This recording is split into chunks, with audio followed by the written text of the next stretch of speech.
కార్తీక మాసంలో వచ్చేటటువంటి శుక్లపక్షంలో వచ్చేటటువంటి ఏకాదశి నాడు ఉత్థాన ఏకాదశి లేదా ప్రబోధన ఏకాదశి అంటారు. శ్రీ మహావిష్ణువు పాలసముద్రంలోంచి నిద్రలేస్తారు ఆ రోజున. ఏమంటే ఆయన కూడా నిద్రపోతారా?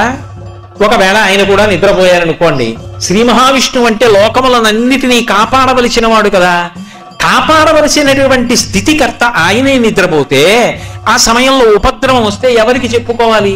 నిద్రపోయేటటువంటి లక్షణం ఉన్నవాడు తమో గుణానికి లొంగిపోయిన వాడు కదా, ఆయనకి మననేం రక్షిస్తాడు అనుకుంటారేమో.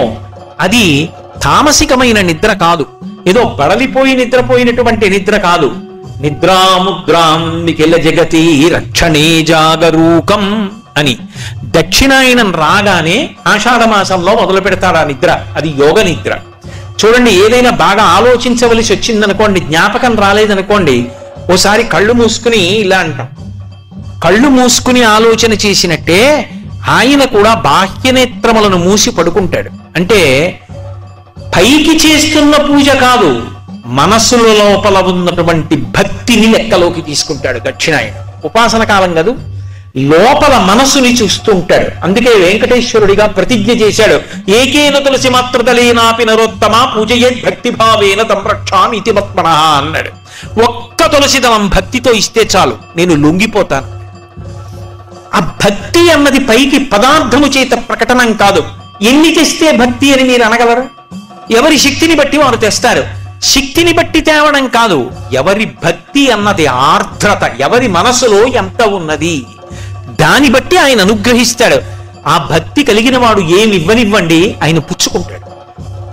ఒకనాడు కురుసభకి రాయబారానికి వెడితే ఎందరో వచ్చి చెయ్యి ఇచ్చారు. చెయ్యి పట్టుకు దిగాడా? రథంలోంచి దిగేటప్పుడు విదురుడి చెయ్యి పట్టుకు దిగాడు. ఎందుకు దిగాడు? ఏం మిగిలిన వాళ్ళు బలవంతులు కారా? ఎవరి మనసులో పవిత్రమైన భక్తి ఉన్నదో వాళ్ళ చెయ్యి పట్టుకుని రథంలోంచి దిగాడు. ఆయనకి ఎవరి మనసులో ఎంత భక్తి ఉన్నది అన్నదాన్ని ఆయన లెక్క కట్టుకుంటాడు. భక్తి అన్న మాటకు అర్థం కేవలముగా పైన చేసేటటువంటి క్రతువు ఒక్కటే కాదు, అలాగని భక్తి ఉంటే క్రతువు చెయ్యక్కర్లేదని చెప్పడము సాధ్యం కాదు. ఈ రెండు విరుద్ధములు మాత్రం కావు. నాకు నా కొడుకు మీద చాలా ప్రేమ ఉందనుకోండి, వాడు ఎక్కడో హైదరాబాద్ లో ఉంటే కాకినాడలో వచ్చేటటువంటి కొత్తపల్లి కొబ్బరి మామిడి పండు బుట్ట కట్టి బస్సులో పెట్టి హైదరాబాద్ పంపించకుండా ఉండలేను. అలాగని కేవలం మామిడి పళ్ళు ఒకటే పంపిస్తూ ఉండడం వాడి మీద ప్రేమ కాదు. అలాగే భగవంతుని మీద భక్తి ఉంటే పూజ చెయ్యకుండా ఉండలేవు. కేవలం పూజ ఒక్కటే చేస్తే భక్తి అని చెప్పడము సాధ్యం కాదు. అందుకే భక్తి కన్నా పై స్థాయిలో మానసిక భక్తి ఉంటుంది. భగవంతుడు చెప్పినట్టుగా బ్రతుకుతానన్నది చిట్ట చివరి స్థాయి. నాకేమీ కాదు, ఆయన ఎలా చెప్పాడో అలా బ్రతుకుతా అంతే. అంతకన్నా గొప్ప భక్తి లోకంలో ఏముంటుంది? అదే ధర్మం. ఆయన ఎలా చెప్పాడో నేను అలాగే బ్రతుకుతానంతే, ఇంకొకలా నేను బ్రతకను. అప్పుడు వాడికి చచ్చిపోవడానికి విశ్వమంతా పూజామందిరమే. వాడికి పూజామందిరం అంటే ఇంట్లో గది కాదు, పూజామందిరం. అది పండిన భక్తి. ఇప్పుడు ఆ లోపల ఎంత ఎదుగుతున్నాడో అన్నదాన్ని పరమేశ్వరుడు చూస్తూ ఉంటాడు. ఆ చూడ్డానికి ఇక్కడ కన్నులు మూసి లోపలికి చూస్తాడు. అది యోగ నిద్ర. అది దక్షిణాయనంలో చూస్తాడు ఉపాసన కాలం కనుక. అందుకే సత్యనారాయణ వ్రతం చేసిన వాడికి పుణ్యం వస్తుందా, సత్యనారాయణ వ్రతం చూసిన వాడికి పుణ్యం వస్తుందా అంటే చెప్పడం కష్టం. ఎందుకని అంటే వ్రతం చేస్తూ సెల్ ఫోన్ మాట్లాడితే వస్తుందని చెప్పడం సాధ్యం కాదు. వ్రతం చేస్తూ అబ్బా నేను ఇప్పుడు చేసుకుంటానో అని మానసికంగా ఉపచారాలు చెప్తుంటే అక్కడ అధాంగ పూజ చెప్తున్నారు అనుకోండి, ఇక్కడ ఈయన సెల్ ఫోన్ పట్టుకుని ఇలా చేస్తున్నాడు అనుకోండి, ఈయనకు వస్తుందా? చూడ్డానికి వచ్చిన వాడు అక్కడ కూర్చుని పాదవ పూజయామి అంటే తాను కళ్ళు మూసుకుని సత్యనారాయణ స్వామి పాదాల మీద, చీలమండల మీద, మోకాళ్ల మీద, తొడల మీద, నాభి మీద, ఆ పొట్ట మీద, గుండెల మీద, నడుం మీద, భుజముల మీద, నాభి మీద, కంఠం మీద, ఆ గడ్డం మీద, ముక్కు మీద, పెదవుల మీద, చిన్న చిరునవ్వు నవ్వితే కనపడిన దంతముల మీద, కనురెప్పల మీద జాగ్రత్తగా 2 తుమ్మి పూలు కనుబొమల మీద, నుదురు మీద, చెవుల మీద వేసి చేత్తో పువ్వులు పట్టుకుని తలమించి వేస్తే జర జర జర జర జర కింద పడుతున్నటువంటి పువ్వులతో సమానంగా పైకి కిందకి మనసుతో చూసిన వాడు ఎవరో అక్కడ చూడ్డానికి వచ్చిన వాడు ఉన్నాడు, వాడు వ్రతం చేశాడని వేస్తాడు. మనసు ప్రధానమైంది. అందుకే నాకు తెచ్చి అని ఊరుకోలేదు. పత్రం పుష్పం ఫలం తోయం యోమే భక్త్యా ప్రయచ్చతి, నాకు భక్తితో పట్టుకొచ్చి ఇస్తే పుచ్చుకున్నానన్నాడు. అటువంటి పరమాత్మ యోగ నిద్రయందు లోకములను గమనించి కార్తీక మాసంలో వచ్చేటటువంటి శుక్లపక్షంలో వచ్చేటటువంటి ఏకాదశి నాడు క్షీరసాగరంలోంచి లేచి ద్వాదశి తిథి నాటికి బృందావనంలోకి వచ్చాడు. ఒకనాడు మాట ఇచ్చాడు కనుక బృందకి ఆయన తులసి బృందావనంలోకి వస్తాడు. అందుకే ఆ రోజున ఆరాధన, విష్ణు సహస్రనామ స్తోత్ర పారాయణం, దీపాలు పెట్టడం అన్నీ కూడా క్షీరాబ్ది ద్వాదశి అని ఆ తులసి చెట్టు దగ్గర చేస్తారు. ఆ ఋతువులో తులసితో పాటుగా విశేషమైన అనుగ్రహాన్ని పరదేవతా స్వరూపంగా వర్షిస్తోంది కాబట్టి తులసి కోటలో ఉసిరి కొమ్మని కూడా గుచ్చి రెండిటి గాలిని పీలుస్తూ రెండిటికి కలిపి పూజ చేస్తారు. కాబట్టి క్షీరాబ్ది ద్వాదశి దీపాలని ప్రత్యేకంగా దీపాలు పెడతారు. తప్పకుండా ఇది మాత్రం మీరు చెయ్యండి. చెయ్యడం చేత మీరు ప్రత్యేకంగా కోరకపోయినా మీ మనసులో ఏది ఉంటుందో అది తీరుతుంది అని చెప్తాయి శాస్త్రాలు. ఏకాదశి వ్రతం ఎవరి కొరకు? ఎవరి కొరకు? వారి కొరకే. నేను చేసుకున్న పాపపుణ్యాలు పోవాలి అంటే ఈ శరీరంతోనే నేను పోగొట్టుకోవాలి. కాబట్టి బాగా సుఖపడేవాడు ఎవడో వాడు ఎక్కువ జాగ్రత్తగా ఉండాలని చెప్తోంది శాస్త్రం. ఎందుకో తెలుసా అండి? జీవుడి ఖాతాలోకి మళ్ళీ తేవాలి. ఏకాదశి వ్రతం చెయ్యను అన్నాడు అనుకోండి, మనుష్య జన్మ యొక్క సార్థకత రాదు. ఏకాదశి వ్రతం జంతువుకుందా? లేదు, మనుష్యునికే ఉంది. ఈశ్వర పథంలో నడవడానికి అనువైనటువంటి ఉపాధి ఒక్క మనుష్య ఉపాధి మాత్రమే. ఎవరు శరీరాన్ని ప్రయత్నపూర్వకంగా క్లీశ పెడతారో వారు మాత్రమే ఏకాదశి వ్రతమును చెయ్యగలరు. అందుకే ప్రతి శుక్లపక్షంలో ఈశ్వరుడు కృష్ణపక్షంలో ఏకాదశి తిథిని ఎందుకు నిర్ణయం చేశాడో తెలుసా అండి? మనకి నోము, వ్రతము అని రెండు మాటలు కొంచెం జాగ్రత్తగా పరిశీలన చేయవలసి ఉంటుంది. నోము అన్న మాట స్త్రీలకి సంబంధించి ఉంటుంది సాధారణంగా. వ్రతము అన్న మాట దంపతులకు సంబంధించి ఉంటుంది. దంపతులకు సంబంధించి ఉంటుంది కాబట్టి వివాహానంతరము మాత్రమే వ్రతములు ఉంటాయి. నోములు వివాహ పూర్వము ఉంటాయి, వివాహానంతరము ఉంటాయి. వివాహ పూర్వము నోము చేసుకునే ముందు దాని ఫలసిద్ధికి చేయవలసినది ఏది అంటే ఆడపిల్ల తల్లిదండ్రులకు నమస్కరించి తండ్రి గారి అనుమతి తీసుకుని నోము చెయ్యాలి. వివాహానంతరము ఆడపిల్ల నోము చేస్తే భర్త గారి పాదములకు నమస్కరించి భర్త అనుమతి తీసుకుని చెయ్యాలి. స్కాంద పురాణంలో దీని మీద ఒక పెద్ద ఆఖ్యానం ఒకటి ఉంది. ఒక వ్యక్తికి ఇద్దరు భార్యలు. పెద్ద భార్య ఆయన్ని అనువర్తించి ఆయన ఏది చెయ్యమంటే అది చేసేది. ఒకవేళ ఆవిడ ఏదైనా చేద్దాం అనుకుంటే ఆయన పాదములకు నమస్కరించి ఆయన ఆశీర్వచనాన్ని అపేక్షించి అది పొంది చేసేది. చిన్న భార్య పెద్ద భార్య కన్నా ఎక్కువ నోములు నోచేది. కానీ ఆమె భర్త అనుమతి తీసుకోవడం కానీ భర్త పాదములకు నమస్కరించి కూర్చుని చేయడం కానీ ఎప్పుడూ చేసేది కాదు. కాకతాళీయంగా ఈ భర్త ఇద్దరు భార్యల శరీరములు ఒకరోజే పడిపోతే ఆ భర్త శరీరాన్ని పెద్ద భార్య శరీరాన్ని వాళ్ళ జీవుల్ని స్వర్గలోకానికి తీసుకెళ్తున్నారు.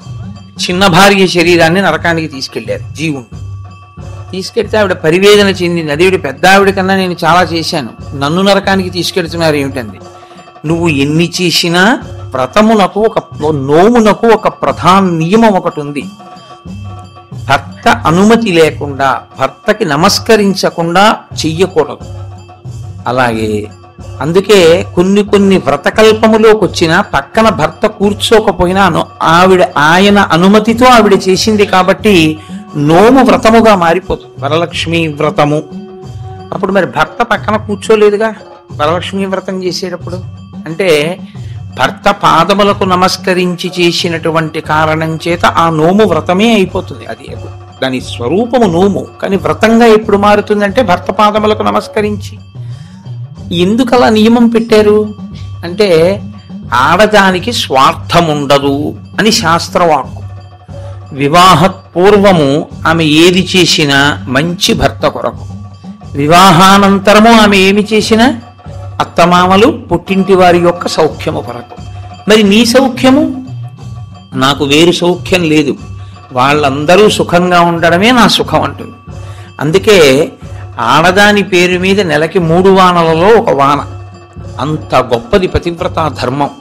అనసూయమ్మ యొక్క గొప్పతనం అంతా పాతివ్రత్యమే. అటువంటి నోములు కొన్ని, వ్రతములు కొన్ని. వ్రతములు అనేకమైనటువంటి వ్రతములు. మీరు ఆ సిద్ధి విఘ్నేశ్వర వ్రతం దగ్గర నుంచి వరలక్ష్మీ వ్రతం, ఋషి పంచమి వ్రతం, పౌష్య వ్రతం, ఎన్ని వ్రతాలు ఉంటాయో. ఇన్ని వ్రతాలు చేసేది దీని కొరకు అంటే, ఒకటి కామ్యసిద్ధి, రెండు చిత్తశుద్ధి. ఏ కోరిక లేకపోతే చిత్తశుద్ధి కొరకు చేసినట్టు, ఏదైనా కోరికతో చేస్తే కామ్యంతో చేసినట్టు. రెండిటిని అనుగ్రహించగలిగి ఉంటాయి.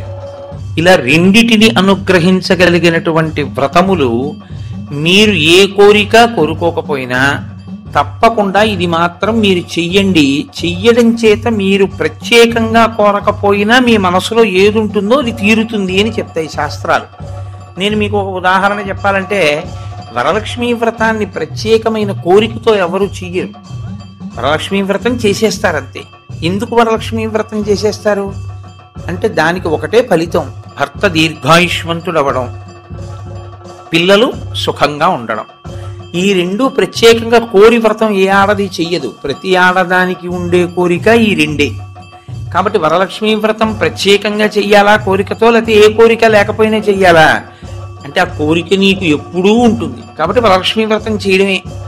కానీ వ్రతములలో కన్నిటికీ విలక్షణమైనటువంటి వ్రతం ఏకాదశి వ్రతము ఒక్కటే. ఏకాదశి వ్రతం బ్రహ్మచారి చెయ్యాలి, గృహస్థు చెయ్యాలి, వానప్రస్థు చెయ్యాలి, సన్యాసి చెయ్యాలి, నలుగురు చేస్తారు. పైగా మీకు తిథుల యొక్క నిర్ణయం చేత నైమిత్తికములు అని పిలుస్తారు. తిథులు అన్ని సంప్రదాయముల వాళ్ళు ఆ తిథులు చేయరు. సుబ్రహ్మణ్య షష్ఠి వచ్చిందనుకోండి, వైష్ణవులు చెయ్యాలి అని నియమం ఏం లేదు. అలాగే మహాశివరాత్రి వచ్చిందనుకోండి, వైష్ణవులు చెయ్యాలి అని నియమం ఏం లేదు. ఒక్కొక్కసారి హయగ్రీవ జయంతి అని వచ్చిందనుకోండి, స్మార్తులందరూ చెయ్యాలి అని నియమం ఏం లేదు. విశ్వక్సేన జయంతి అని వచ్చిందనుకోండి, అందరూ స్మార్తులు చెయ్యరు. విఘ్నేశ్వర చతుర్థి వచ్చిందనుకోండి, శాక్తేయులు కానీ వైష్ణవులు కానీ చెయ్యాలి అని పట్టుదలతో చేయడం కనపడదు. కానీ ఏకాదశి వ్రతం మాత్రం అన్ని సంప్రదాయముల వాళ్ళు చెయ్యాలి, అన్ని సంప్రదాయముల వాళ్ళు చెయ్యాలి, అన్ని ఆశ్రమముల వాళ్ళు చెయ్యాలి. అంత గొప్ప వ్రతం ఏదైనా ఉంటే అది ఏకాదశి వ్రతం ఒకటే. ఆ ఏకాదశి ప్రతి నెలలోనూ శుక్లపక్షంలో ఒక ఏకాదశి వస్తుంది, కృష్ణపక్షంలో ఒక ఏకాదశి వస్తుంది. కాబట్టి 12 నెలలలో 12 × 2 24 ఏకాదశులు వస్తాయి. ఈ 24 ఏకాదశుల్లో ఏ ఏకాదశి నాడు వ్రతం చెయ్యాలి అంటే 24 ఏకాదశులు వ్రతం చెయ్యాలి. ఒకవేళ 24 ఏకాదశులు కాకుండా అధిక మాసం వస్తే, అధిక మాసంలోని శుక్లపక్ష కృష్ణపక్షాల్లో వచ్చేటటువంటి ఏకాదశి తిథుల యందు కూడా వ్రతం చేయాలి. కాబట్టి ఏకాదశి తిథి నాడు చేయవలసినటువంటి వ్రతానికి మాత్రం ఎక్కడా శాస్త్రములలో ఏ ఆశ్రమము వారికి మినహాయింపు లేదు, అందరూ చేయవలసిందే. ఒక్కొక్క ఏకాదశిని ఒక్కొక్క పేరుతో పిలుస్తారు. ఉదాహరణకి పుత్రైకాదశి, పుత్రైకేకాదశి అని ఒక ఏకాదశి 24 ఏకాదశుల్లో. కానీ మనకి ప్రత్యేకించి ఈ పుష్యమాసంలో వచ్చేటటువంటి ఏకాదశి ముక్కోటి ఏకాదశి అని పిలుస్తారు. ముక్కోటి ఏకాదశి అని పిలిస్తే దాని వెనక రహస్యం ఏమిటి అసలు? ముక్కోటి ఏకాదశి అంటే 3 కోట్ల ఏకాదశి. పోనీ దేవతల సంఖ్య చూద్దామా, 33 కోట్లు. 3 కోట్లు కాదు. మరి ముక్కోటి ఏకాదశి అన్న పేరు అసలు ఎందుకు వచ్చింది? 3 కోట్ల ఏకాదశి అన్న పేరు రావడానికి కారణం ఏమిటి అంటే, ఏ ఏకాదశిని విడిచిపెట్టి ఉండడానికి వీలు లేనటువంటి స్థితిలో ఏకాదశి చేయకుండా జీవించేసేవాళ్ళం మనం. ఏ ఆశ్రమంలోనూ కూడా బ్రహ్మచారిగా ఉండగాను ఏకాదశి లేదు, గృహస్థుగాను ఏకాదశి లేదు. మిగిలిన 2 ఆశ్రమాల గురించి నేను మాట్లాడను, ఎందుకంటే వాటిని స్పృశించి మాట్లాడే అధికారం నాకు లేదు. కాబట్టి ఈ 2 ఆశ్రమాల్లోనూ ఏకాదశి చెయ్యట్లేదు. మరి అంత గొప్ప ఏకాదశి వ్రతాన్ని చెయ్యకపోతే పాడైపోతున్నాడు. కాబట్టి ఏ ఏకాదశి నాడు వ్రతం చేస్తే 3 కోట్ల ఏకాదశులు చేసినటువంటి ఫలితం వస్తుందో ఆ ఏకాదశికి ముక్కోటి ఏకాదశి అని పేరు. కాబట్టి 3 కోట్ల ఏకాదశులు చెయ్యడము అంటే ఈ ఉపాధితో ఉండగా చేసేవి 3 కోట్ల ఏకాదశులు ఒక్కనాటికి ఉండవు. ఈ ఉపాధి కాకుండా ఇత పూర్వం పొందినటువంటి తిర్యక్ ఉపాధులు కానీ, హీనోపాధులు కానీ, జంతువులు మొదలైనటువంటి ఉపాధులు కానీ వాటికి ఏకాదశి వ్రతం లేదు. మరి 3 కోట్ల ఏకాదశులు నువ్వు చేసినట్టు అన్న ఫలితాన్ని మీకు ఎలా ఇస్తారు అంటే, ఈ శరీరంతో 3 కోట్ల ఏకాదశులు చేయడానికి కావలసిన నాళ్ళు బ్రతకడానికి ఆయుర్దాయాన్ని ఈశ్వరుడు నీకు ఇస్తే 3 కోట్ల ఏకాదశులు చెయ్యగలిగితే నిరంతరంగా ఎంత పెద్ద ఫలితం నీకు సంప్రాప్తిస్తుందో అంత పెద్ద ఫలితాన్ని ఈశ్వరుడు అనుగ్రహించి సంవత్సరంలో కనీసం 3 కోటి ఏకాదశి చేసినటువంటి వాడి ఖాతాలో వేస్తాడు. అంటే నైమిత్తిక తిథిగా 3 కోటి ఏకాదశి అంత విశేషమైనటువంటి స్థితిని పొంది ఉంటుంది. 3 కోటి ఏకాదశి నాడు ఏం జరిగితే ఈశ్వరుడు ఈ స్థితిని ఇచ్చాడు? 3 కోటి ఏకాదశి నాడు 2 జరిగాయి అని చెప్తారు. ఒకటి, అమృతం పాలసముద్రంలోంచి పైకొచ్చి. 2, 3 కోటి ఏకాదశి నాడే పరమేశ్వరుడు హాలాహలాన్ని భక్షణ చేశాడు. పరమేశ్వరుడు లోకం కోసం హాలాహలాన్ని భక్షించాడు కాబట్టి ఆ రోజున మేమేమీ తినకుండా ఉంటామంటారు శైవులు. అమృతాన్ని లోకం కోసం ఉత్పాదించి మహాకూర్మంగా పాలసముద్రంలో పడుకుని తన వీపు అంత ఉరుసుకుపోతున్నా దేవతలకు అమృతోత్పాదనం చేసి వాళ్ళని కాపాడి రాక్షసుల్ని మోహిని రూపంలో నిగ్రహించాడు కాబట్టి విష్ణు స్వరూపం కోసం మేము ఉపవాసం ఉంటున్నామంటారు వైష్ణవులు. విష్ణువు అంత గొప్ప స్థితిని పొంది దేవతలకి రాక్షసులకి అమృతాన్ని పంచేటప్పుడు రాక్షసులకు చిక్కకుండా దేవతలకి పంచడానికి కావలసిన మోహ పెట్టగలిగినంత సౌందర్యాన్ని అమ్మవారిని ఉపాసన చేసి పంచగలిగాడు కాబట్టి అమ్మవారు ఈ అదృష్టాన్ని కల్పించింది కాబట్టి మేము ఉపవాసం ఉంటామంటారు శాక్తేయులు.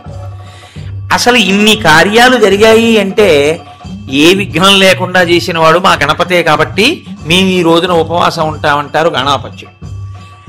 3 కోటి ఏకాదశి నాడు మీరు చెయ్యండి అని చెప్పవలసిన అవసరం లేకుండా అన్ని సంప్రదాయముల వాళ్ళు ఉపవాసం ఉండడానికి కారణం బాహ్యంలో అది. ఆంతరమునకు సంబంధించినంత వరకు ఏకాదశి వ్రతానికి సంబంధించి ఒక గొప్ప రహస్యాన్ని శాస్త్రం ఆవిష్కరిస్తుంది. ఈ శరీరాన్ని ఇచ్చుదండంతో పోలుస్తారు. ఇచ్చుదండము అంటే చెరుకు కర్ర. అమ్మవారి చేతిలో చెరుకు కర్ర కదు పట్టుకుంటుంది. మనకి భగవంతుడిచ్చినటువంటి చాలా గొప్ప వరం ఏమిటో తెలుసా అండి? మన ముఖం మనకి కనపడకుండా చేయడం. ఒక్క సెల్ ఫోన్ దొరికితేనే వాడు మైమరిచిపోయి 2 వీలర్ మీద సెల్ ఫోన్ చెవి దగ్గర పెట్టుకుని యాక్సిడెంట్లు చేస్తున్నాడు. ఎవడి ముఖం వాడికి కనపడింది అనుకోండి, ఇంకా ఇతరాలు ఎందుకు చూస్తాడు? వాడి ముఖం వాడు చూసుకుంటూ కూర్చుంటాడు. అద్దం దొరికింది అనుకోండి, ఎందుకంత సంతోషం? ఎవడికి వాడంత అందగాడు వాడికి లేడు. ఆ అద్దం చూసుకుంటూ మురిసిపోతుంటాడు పసిపిల్లల దగ్గర నుంచి. తన స్వరూపము, స్వ అన్న మాట వాడడం కూడా మంచిది కాదు. ఎందుకంటే శంకరాచార్యులు వారు స్వరూప అన్న మాటని వేరొక చోట వాడతారు. స్వరూపానుసంధానం భక్తిరుత్యభిధీయతే అంటారు. అందుకని తన రూపాన్ని తాను చూసుకుని మురిసిపోవడానికి ఉపకరణము దర్పణము, అద్దము. ఎప్పుడు మనకెలా ఉంటుందంటే చెరుకు కర్రకి కింద నుంచి పై వరకు మీరు ఎక్కడ కొరకండి తీపే, అలాగే మన శరీరం అంటే కింద నుంచి పై వరకు మనకి తీపే. ఈ శరీరంలో అబ్బాయి బొట్టు పెట్టుకోరా అన్నారనుకోండి, వాడికి బొట్టు పెట్టుకోవడానికి చిన్నతనం. బొట్టు పెట్టుకుంటే వాడి అందం అంతా ఏదో పాడైపోతుందని వాడికి ఒక భ్రాంతి. అందుకని వాడు బొట్టు పెట్టుకోడు. వాడు బొట్టు పెట్టుకోక ఏం కోల్పోతున్నాడో వాడికి తెలియదు. తెలియక బొట్టు పెట్టుకోవడానికి పెద్ద భేషజం.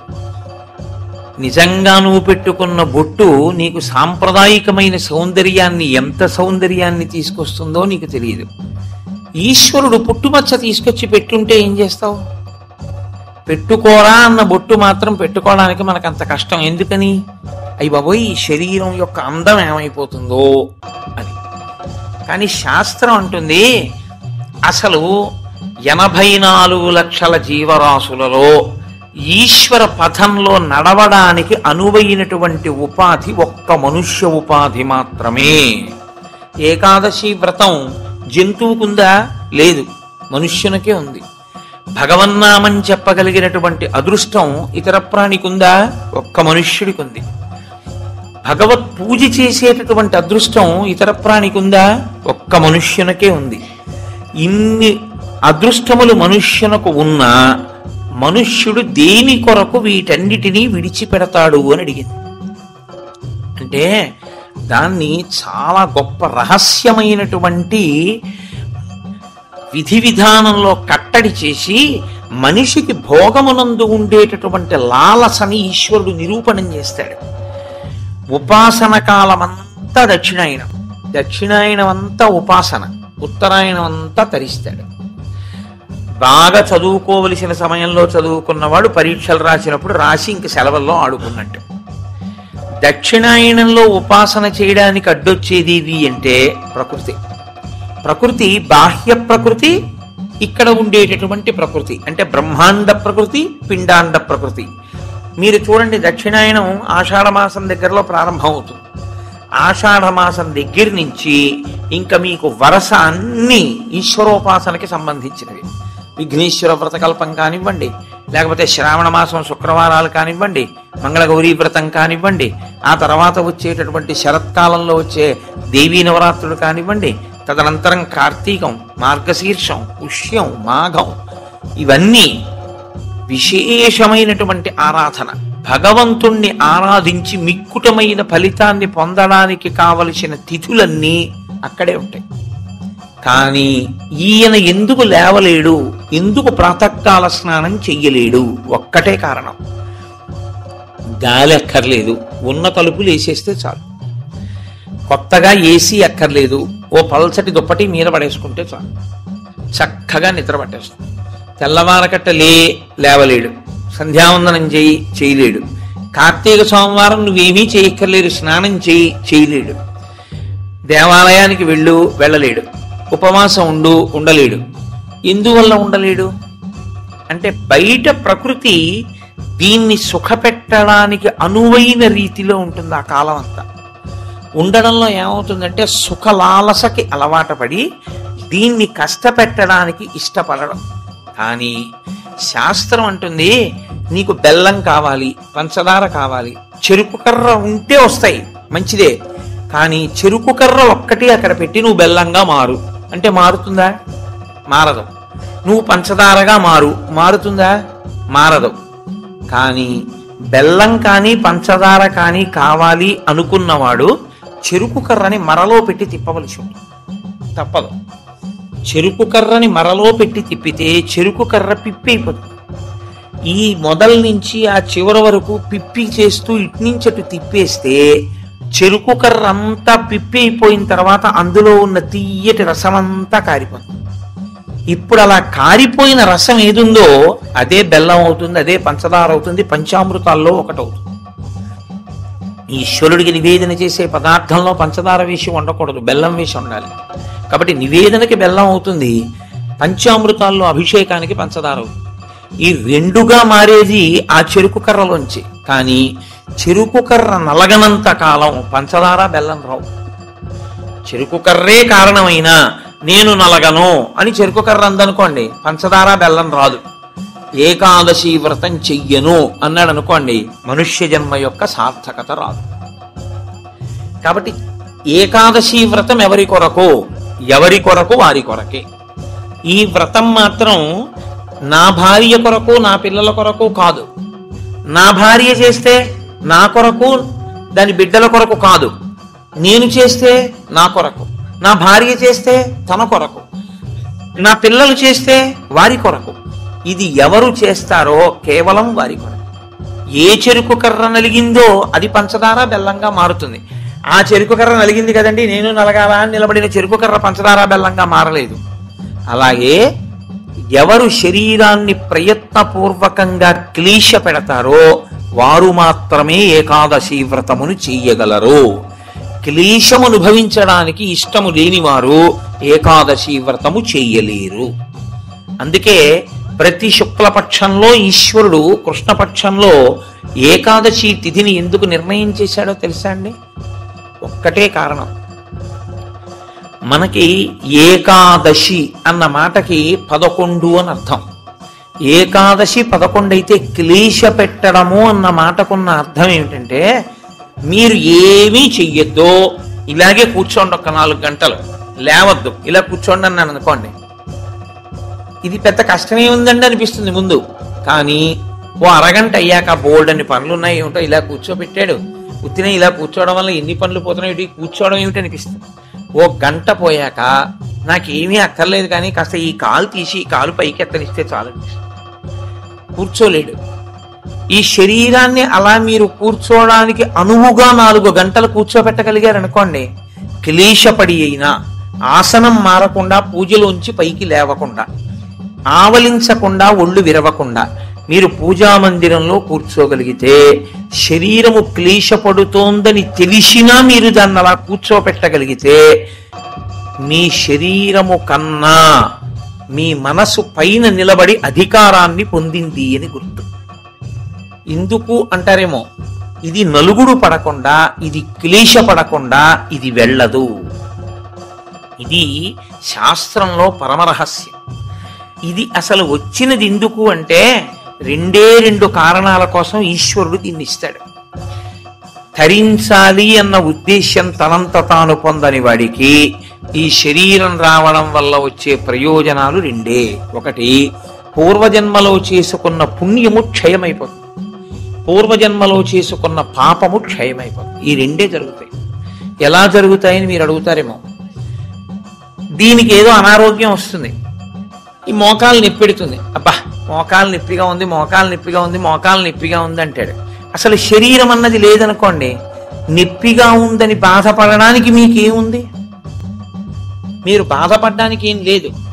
మీరు బాధపడాలి అంటే మీకు శరీరం ఉండాలి, శరీరం ఉంటే మనసు ఉంటుంది. అప్పుడు మనసు ఎప్పుడు బాధపడుతుంది? నా కూతురు ఏదో బాధపడితే నా మనసు బాధపడుతుంది. నేను చేసుకున్న పాపపుణ్యాలు పోవాలి అంటే ఈ శరీరంతోనే నేను పోగొట్టుకోవాలి. నేను అలా ఓ భవనాన్ని చూపించి ఇది నాదే, ఇది నాదే, ఇది నాదే అంటున్నాను అనుకోండి, నా పుణ్యం పోతూ ఉంటుంది. ఎందుకంటే మీరు ఎంత పొంది ఉన్నారో అంత వలన ఈశ్వరుడు అంత పుణ్యాన్ని క్షయం చేస్తాడు. నీకు ఇంత పుణ్యం చేశావు, అది పోతే ఇదిగో ఇంత నీకుంది అన్న అధికారం ఇస్తాడు. ఇన్ని మాటలు నాదని నువ్వు అనొచ్చు. ఇంత పుణ్యం నీకు పోతే ఇంత సుఖాన్ని నువ్వు అనుభవించవచ్చు. అందరూ ఒకడు కష్టపడి నడిచెడుతున్నాడు, అంతకన్నా ఒకడు సైకిల్ మీద ఎడుతున్నాడు, అంతకన్నా తేలిగ్గా ఒకడు స్కూటర్ మీద ఎడుతున్నాడు, అంతకన్నా తేలిగ్గా ఒకడు కారు మీద ఎడుతున్నాడు, ఇంకా తేలిగ్గా ఒకడు కబుర్లు చెప్పుకుంటూ రైల్లో వెడుతున్నాడు ఏసీలో, ఇంకా తేలిగ్గా గంటలో ఒకడు విమానంలో వెడుతున్నాడు. భోగమునందు స్థాయి మార్పులో ఈశ్వరుడు పుణ్యాన్ని క్షయం చేసేస్తాడు. అంటే నీవు అందులో ఎంత కష్టపడవలసి ఉంటుందో అంత కష్టాన్ని దాటేస్తావు. ఓ 1000 కిలోమీటర్లు ప్రయాణం చెయ్యవలసి వస్తే, నిజంగానూ పాదచారి అయి నడవవలసి వస్తే పడవలసిన క్లేశాన్ని 2 గంటల్లో సీట్లో కూర్చుని ఏసీలో పేపర్ చదువుకుని వెళ్ళిపోయావు. వెళ్ళిపోవడం వరకు బాగానే ఉంటుంది, వెళ్ళిపోయిన కారణం చేత నీ పుణ్యం క్షయమైపోయింది. నిన్ను విమానంలో పంపించానా లేదా 2000 కిలోమీటర్లు? ఉత్తినే వెళ్ళావా? డబ్బు ఇచ్చాను కాబట్టి టికెట్ కొనుక్కున్నావు. డబ్బు ఎక్కడి నుంచి వచ్చింది అనుకుంటున్నావు? చేసిన పుణ్యం పోతే వచ్చింది. కాబట్టి ఇప్పుడు ఈశ్వరుడు పుణ్యాన్ని తగ్గిస్తాడు. పుణ్యాన్ని తగ్గిస్తూ ఐశ్వర్యమునిచ్చి క్షయం చేసేస్తాడు భోగంగా. మీరు అనుభవించకపోయినా నాదని పోగొట్టేస్తాడు. నాది అంటూ ఉండడం వల్ల పోతూ ఉంటుంది. ఇప్పుడు పెద్ద ప్రారంధం ఎక్కడొస్తుందంటే, గత జన్మలలో చేసిన పుణ్యం క్షయమైపోయి వారసుడికి ఆస్తిగా వెళ్ళిపోతుంది. మీరు కొంచెం జాగ్రత్తగా నేను చెప్పే తర్కాన్ని పట్టుకోవాలి. ఓ 1,00,000 రూపాయలు కష్టపడి కష్టపడి కష్టపడి కష్టపడి కష్టపడి దాచాడు, ఇదంతా నాది నాది నాది, నేను ఎవరికి ఇవ్వను, నేను ఎవరికి ఇవ్వనన్నాడు, వెళ్ళిపోయాడు. ఎవరికి ఎడుతుంది అది? కొడుకో కూతురుకో వెళ్ళిపోతుంది. ఇప్పుడు 1,00,000 రూపాయలు మిగిలింది అంటే ఆయన పుణ్యం ఏమైంది? పోయింది. జీవుడి పుణ్యం. 1,00,000 రూపాయలు ఏమైపోయింది? వారసుడికి వెళ్ళిపోయింది. జీవుడు ఏమైపోయాడు? దరిద్రుడైపోయాడు. శాస్త్రం అంటుంది, నిజంగా నీది నువ్వే అనుభవించాలనుకుంటే మార్గం ఏమిటో తెలుసా? దాన్ని దానం చేయడమే. దానం చేస్తే నీకు పుణ్యం అయిపోయి మళ్ళీ నీ దగ్గర పడిపోతుంది వచ్చి. మళ్ళీ నువ్వు జీవుడిగా ఇంకొక శరీరంలోకి వెళ్ళినప్పుడు నీతో పాటే ఆ పుణ్యం వస్తుంది. వచ్చి మళ్ళీ నువ్వు భోగం అనుభవించడానికి పుణ్యం అడ్డొస్తుంది. నువ్వు ఇక్కడ విడిచిపెట్టి అక్కడ శరీరాన్ని విడిచిపెట్టేశావు. శరీరం విడిచిపెట్టిన ఉత్తర క్షణంలో ఇంక జీవుడికి సంబంధం లేదు, దానికి సంబంధించింది వేరే శరీరంలోకి వెళ్ళిపోతాడు. అక్కడ సుఖాన్ని అనుభవించడం, దుఃఖాన్ని అనుభవించడానికి మళ్ళీ నీ పాప పుణ్యములే లెక్క. ఏది ఏం పెట్టి అనుభవింపజేయాలి? అందుకని బాగా కష్టపడిపోతున్నాడు, పాపం పోతోందని గుర్తు. బాగా సుఖపడిపోతున్నాడు, పుణ్యం పోతోందని గుర్తు. మీరు జాగ్రత్తగా పట్టుకుంటే బాగా కష్టపడుతున్న వాడెవరో వాడు తన పాపాన్ని పోగొట్టుకుంటున్న అదృష్టవంతుడు. బాగా సుఖపడుతున్న వాడెవరో వాడు తన పుణ్యాన్ని పోగొట్టుకుంటున్న దురదృష్టవంతుడు. కాబట్టి బాగా సుఖపడేవాడెవడో వాడు ఎక్కువ జాగ్రత్తగా ఉండాలని చెప్తోంది శాస్త్రం. ఎందుకో తెలుసా అండి? జీవుడి ఖాతాలోకి మళ్ళీ తేవాలి. జీవుడి ఖాతాలోకి మళ్ళీ తేవాలంటే ప్రయత్నపూర్వక త్యాగం చెయ్యాలి. త్యాగే నైకే అమృతత్వ మానసు. అది చెయ్యవు, జీవుడు దరిద్రుడు అవుతాడు. శరీరాన్ని ఉందండి, ఇందులో ఎన్నాళ్ళు ఉంటావు? ఇదో అద్దె కొంప. భగవాన్ రమణులు చెప్పినట్టు ఇవాళ రేపో ఖాళీ చేసేయాలి. ఖాళీ చేసేసి వెళ్ళిపోతాడు. వెళ్ళిపోయిన తర్వాత అందులోకి వెళ్ళిన తర్వాత అయ్యా మళ్ళీ నేను విమానం ఎక్కుతానండి, అయ్యా మళ్ళీ నేను గుర్రం ఎక్కుతానండి, అయ్యా నేను మళ్ళీ ఏనుగులు ఎక్కుతానండి, మళ్ళీ నేను ఉపన్యాసాలు చెప్తానండి అంటే నీ మొహం గతంలో నువ్వు చెప్పిందే ఉంది, నువ్వు చేసిందే ఉంది. పావలాకా సుచ్చుకోకుండా చెప్పింది ఏమైనా ఉందా మళ్ళీ చెప్పడానికి? నువ్వు భక్తితో చెప్పింది ఏమైనా ఉందా? కీర్తి కండూతి లేకుండా నువ్వు చెప్పింది ఏమైనా ఉందా మళ్ళీ నువ్వు చెప్పడానికి? నువ్వు ఏదీ కోరకుండా ఈశ్వరుణ్ణి నమ్మి ఇలా పెట్టింది ఏమైనా ఉందా? దాన్ని అక్షయం ఈశ్వరుడు చేయడానికి. పుణ్యమన్న కోరికతో కాదు, ఈశ్వరుడు ఇచ్చాడు, ఈశ్వరుడికి ఇస్తున్నాను అని ఇవ్వగలవా? భవతే విష్ణు స్వరూపాయతే అంటూ ఇవ్వగలవా? అలా ఇవ్వగలిగితే అక్షయం చేస్తాడు ఈశ్వరుడు దాన్ని. నువ్వు ఇచ్చిన రూపాయి కోటి రూపాయలు అయిపోతుంది పుణ్యంలో. అది చమత్కారం. అది అసలు జీవన విధానమనందుండేటటువంటి పెద్ద రహస్యం. అందుకే ధర్మశాస్త్రం ఎంత దాచాలి, ఎంత ఖర్చు పెట్టాలి, ఎంత దానం చెయ్యాలి కూడా చెప్పేసి. తనకి కావలసినంత ఖర్చు పెట్టుకోనివాడు తనని తాను ఖేద పెట్టుకున్నవాడు. తనకి కావలసిన దానికన్నా ఎక్కువ ఖర్చు పెట్టినవాడు తన భవిష్యత్ తరాలకి ద్రోహం చేశాడు. తనకి కావలసిన కన్నా ఖర్చు పెట్టడం అంటే అసలు నీకున్నదంతా దానం చేయమని శాస్త్రం చెప్పదు. ఎందుకో తెలుసా అండి? గృహస్థుకి నియమం ఉంది, బిడ్డలకి విడిచిపెట్టాలి, విడిచిపెట్టకుండా వెళ్ళకూడదు. కానీ 3వ వంతు మాత్రం దానం చేసుకోకపోతే జీవుడు పాడే, పుణ్యం పోయింది. మళ్ళీ పుణ్యం ఏది జీవుడి ఖాతాలో? అందున అసలు ఏ ప్రతిఫలాపేక్ష లేకుండా ఈశ్వరుడు ఇచ్చాడు, ఈశ్వరుడు కొరకు అంటూ ఇచ్చిన వాడిది 1 కోటి చేస్తూ పెడతాడు ఈశ్వరుడు. కాబట్టి క్లేశము లేక నీవు తరించలేవు. ఇది సనాతన ధర్మమునందు అంతర్లీనమైనటువంటి ప్రతిపాదన.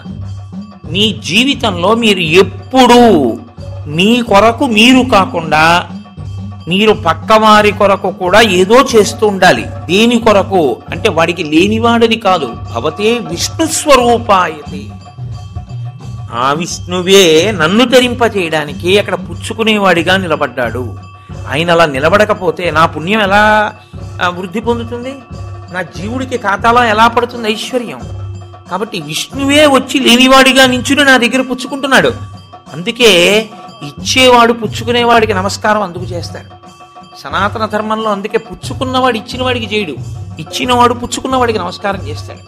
ఇక్కడి ఐశ్వర్యం భవిష్యత్ జన్మలలో ఐశ్వర్యంగా మార్పు చేయడానికి ఆయన ఉపకరణంగా నిలబడ్డాడు. కాబట్టి ఇప్పుడు అసలు శరీరమును క్లేశ పెట్టకుండా నీవు తరించలేవు. ఇందులో మొదటి మెట్టు ఎక్కడ వరకు? పునర్జన్మ సిద్ధాంతమును అంగీకరించినప్పుడు జీవుడు మళ్ళీ శరీరాన్ని తీసుకుంటే అన్న దగ్గర నువ్వు ఏదో ఒకటి చెయ్యాలి. ఏమండి నా దగ్గర అంత డబ్బు లేదు, ఈశ్వరుడి పల్లకి మొయ్యి. ఏమండి నేను పల్లకి మొయ్యలేను, కూర్చుని భగవత్కథ వినగలవా? విను. నేను భగవత్కథ కూడా వినలేను, పోని నామం చెప్పగలవా? చెప్పు.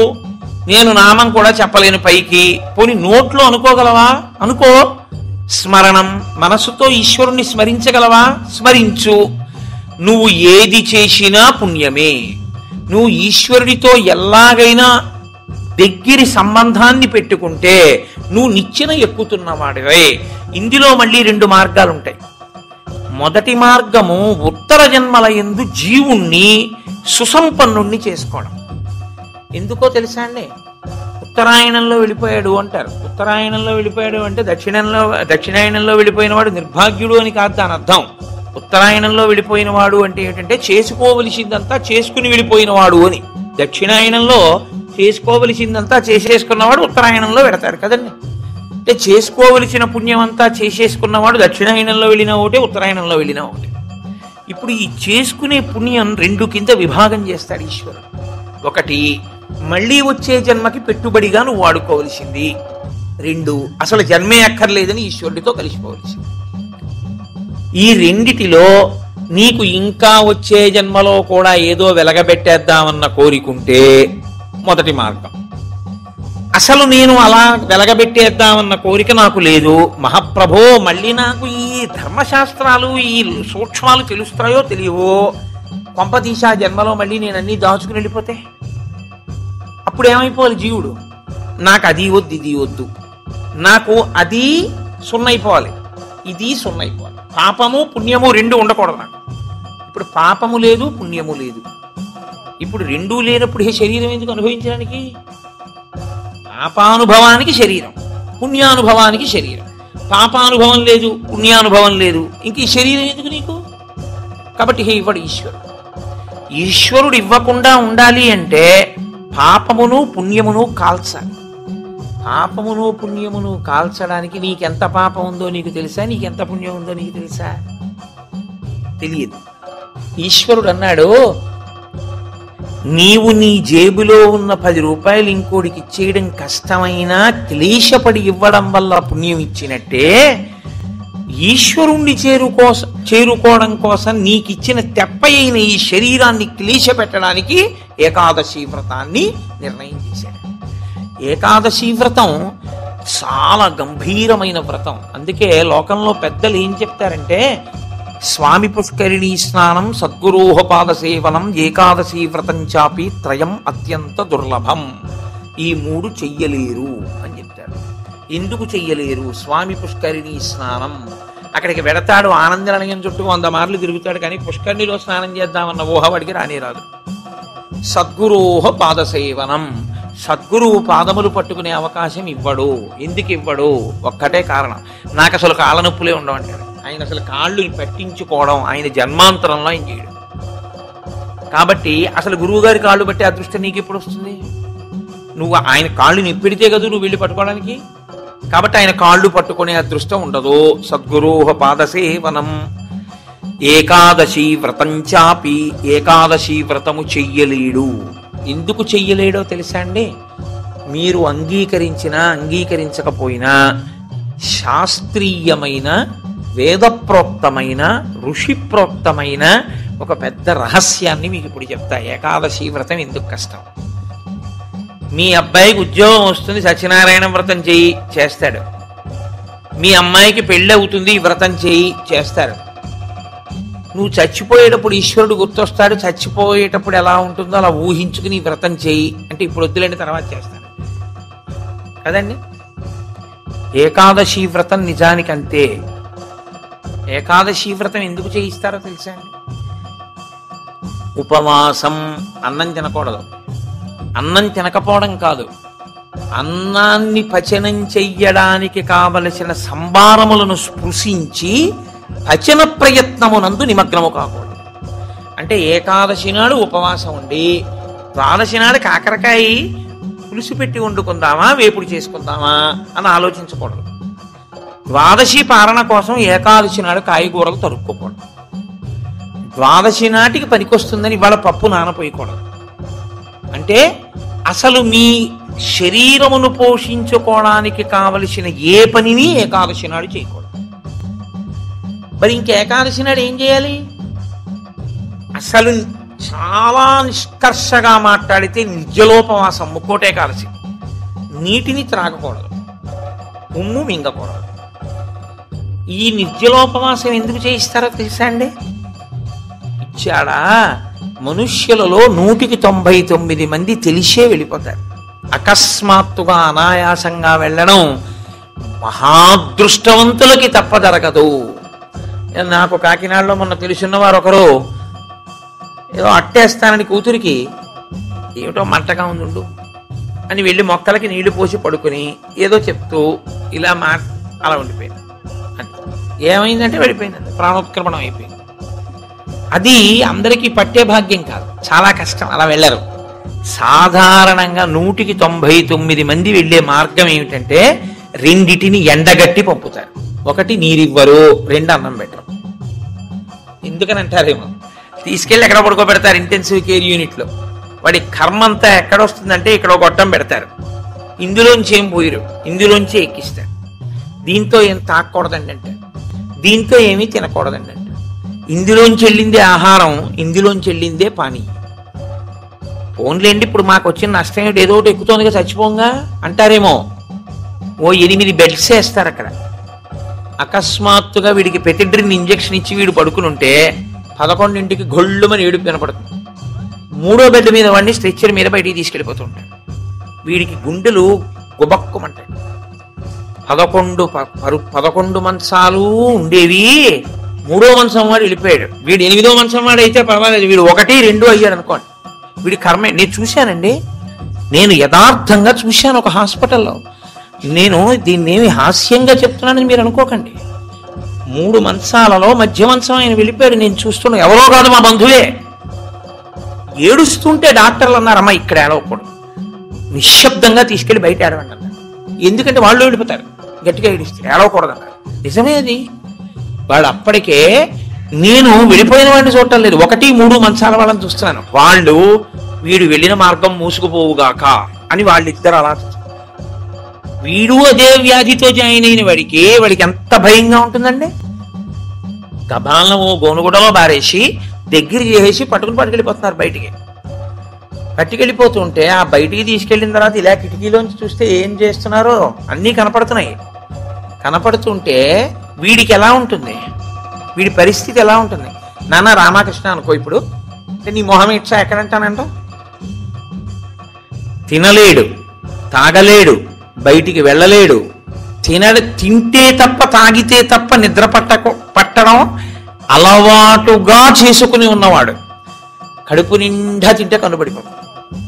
అందుకని రాత్రి అయ్యేటప్పటికి బాగా తినేసి పడుకోవడం, నిద్రైపోవడం, మళ్ళీ లేవడం, మళ్ళీ తింటూ ఉండడం. ఇది అలవాటు అయిపోయింది చాలా కాలంగా. ఇప్పుడు కాదు, కోట్ల జన్మలుగా జీవుడు అలవాటు చేసుకున్నాడు దీన్ని. ఇప్పుడు తినకుండా తాగకుండా ఈశ్వరుణ్ణి నామం కూడా చెప్పు, ఇంతకన్నా క్లేశం ఇంకోటి ఏముంటుందండి? తినద్దంటే క్లేశం, తాగద్దంటే క్లేశం. ఓని తినద్దు తాగండం, తాగద్దు తినండం. తినద్దు తాగద్దని ఊరుకోడు భగవన్నామని చెప్పమంటాడు. తినద్దనేటప్పటికే ఏమవుతుందంటే, ఏకాదశి నాడు ఉపవాసం చేయండి అన్నాను అనుకోండి, ఇంకో దోషి ఇవాళ తినేద్దామంటే రేపంతా ఉపవాసం అంటే. కాబట్టి తినద్దు అంటే భయం, తాగద్దు అంటే భయం. తినద్దు తాగద్దు అని ఊరుకోరు. భగవన్నామని చెప్పేటప్పుడు మనసును అలా ఈశ్వరుని యందు నిలబెట్టు అంటారు.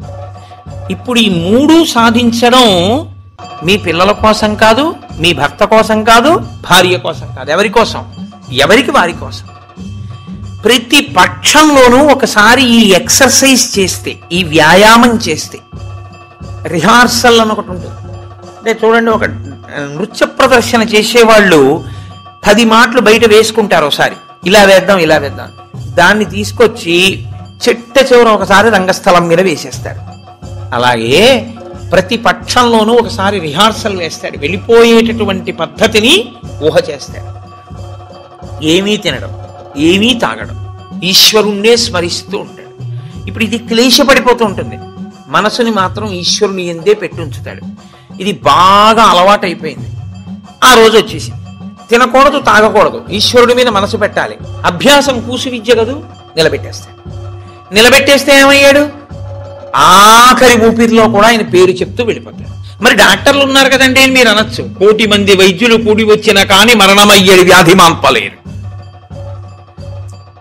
చచ్చిపోయే వాళ్ళందరూ డాక్టర్లు లేక చచ్చిపోయారు అనుకోకండి. ఈశ్వరుడు ఆయుర్దాయం ఇవ్వాలనుకుంటే డాక్టర్ రూపంలో అనుగ్రహించగలడు. ఈశ్వరుడు ఇచ్చినవాడు. కాబట్టి ఏకాదశి వ్రతానికి ఉన్న ప్రధాన ప్రయోజనం ఏమి? అది మృత్యువు వచ్చినప్పుడు ఎలా ఉంటుందో తత్సంబంధమైనటువంటి తర్ఫీదు మనసుకు ఇచ్చుట. అందుకే ఏ వ్రతానికి చెప్పండి ఏకాదశి వ్రతం చాపి త్రయం అత్యంత దుర్లభం అని ఎందుకంటారో తెలుసా అండి? అసలు నువ్వు అలా ఊహ చేస్తూ కూర్చుని సిద్ధంగా ఉండడం పావు గంట చెయ్యలేవు. ఓ వారం ఓ పక్షంలో చేసి అయ్యి బాబోయ్ అలా మళ్ళీ ఏకాదశి వచ్చేస్తే మళ్ళీ అలా ఊహిస్తూ అలా ఉండాలంటే భయంగా ఉందండి, ముక్కోటి ఏకాదశి చేసేస్తానండి. కాబట్టి ఈశ్వరుడు అంటాడు, పోన్లే ఏడాదంతా చేయలేవా బెంగెట్టుకోకు, ఏడాదంతటికి బదులుగా ముక్కోటి ఏకాదశి చేస్తావా, అప్పుడు నేను ఎన్ని ఫలితాలు ఇవ్వాలి నీకు? 23 ఏకాదశుల ఫలితం ఇవ్వాలి, అథవా ఈ ఏకాదశితో కలిపి 24 ఏకాదశుల ఫలితం ఇవ్వాలి. కానీ నేను ఒకటి ఎక్కువ అడుగుతాను, దానికి తగినంత నీకు ఇస్తాను. నేను అడిగిన ఎక్కువ చెయ్యాలి, నువ్వు అడిగిన దానికన్నా కొన్ని కోటి రెట్లు ఇస్తా, 3 కోట్ల ఏకాదశుల ఫలితం ఇస్తా. కానీ మామూలు ఏకాదశుల కన్నా విరుద్ధంగా నువ్వు దీన్ని చెయ్యాలి. ఎందువల్ల విరుద్ధంగా చేయవలసి ఉంటుంది ముక్కోటి ఏకాదశి అంటే, మామూలు ఏకాదశి నాడు మీరు ఉపవాసం చేసేటప్పుడు పండు కాని కాయ కాని అథవా కాసిన పాలు కాని తాగితే ఉపద్రవం ఏం రాదు, దానికి దోషం పట్టదు శాస్త్రం. ఎందుకంటే శాస్త్రం ఉపవాసం మీద చర్చ చేస్తుంది. ఉపనిషత్తుల్లో ఆ విషయం ఉంది, వేదంలో ఆ విషయం ఉంది. ఎప్పుడెప్పుడు ఉపవాసం ఎలా చెయ్యాలి అన్నది ఉంది. ఆదివారం నాడు కానీ పౌర్ణమి నాడు కానీ అమావాస్య నాడు కానీ రాత్రి ఉపవాసం మాత్రమే చెయ్యాలి, పగటిపూట ఉపవాసం చేయకూడదు. ఆదివారం నాడు రాత్రి ఏమీ తినకూడదు, పౌర్ణమి నాడు రాత్రి ఏమీ తినకూడదు, అమావాస్య నాడు రాత్రి ఏమీ తినకూడదు. ఆ ఉపవాస నియమం అక్కడ వరకే. పగటిపూట మీరు భోజనం చేసినా పలహారం చేసినా శాస్త్రం అడ్డురాదు. సాధారణంగా శాస్త్రం ఏం చెప్తుందంటే 2 పర్యాయములు తీసుకోమని చెప్తుంది. 2 పర్యాయములు తీసుకోవచ్చు, కానీ ఇక రాత్రి వేళ తినకూడదు. అష్టమి తిథి చతుర్దశి తిథి ఈ 2 తిథుల్లో పగటి వేళ తినకూడదు, రాత్రి వేళ తినాలి. పగటి వేళ ఏమీ తినకుండా ఊరుకుని నక్షత్ర దర్శనం అయిన తర్వాత మాత్రం భోజనం చేయొచ్చు. అది ఒక్క అష్టమి చతుర్దశి తిథులకు. కాబట్టి ఈ తిథులలో ఉపవాసాలకి, వారములలో ఆదివారం ఉపవాసానికి, ఎందుకంటే వారాలు అన్ని యుగాల్లో లేవు, కలియుగంలోనే వారాలు. మీరు రామాయణాన్ని చూస్తే రామాయణంలో వారాలు ఉండవు. కాబట్టి వార నియమం ఎవరికి వచ్చిందంటే ఒక్క కలియుగంలోనే వచ్చింది.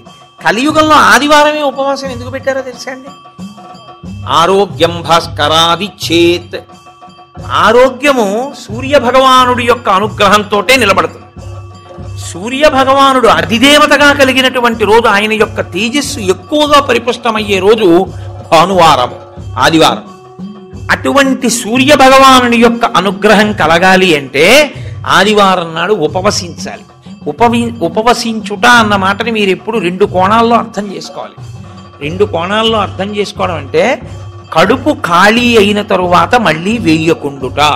శరీరానికి ఆరోగ్యం ఎప్పుడు డాక్టర్ దగ్గరికి వెళ్లకుండా ఉండడానికి 3 ఉన్నవాడు వెళ్ళడు అని ఆయుర్వేదం చెప్తుంది. ఎవరు వెళ్ళడు అంటే, కడుపులో వేసిన పదార్థమంతా ఖాళీ అయ్యే వరకు మళ్ళీ వెయ్యనివాడు. కడుపులో పదార్థం వేశారనుకోండి, అది పూర్తిగా పచనం అయిపోయి కడుపు ఖాళీ అయింది, అప్పటి వరకు వేడు మళ్ళీ. అలా వెయ్యని వాడెవడో వాడు వైద్య దర్శనం చెయ్యడు.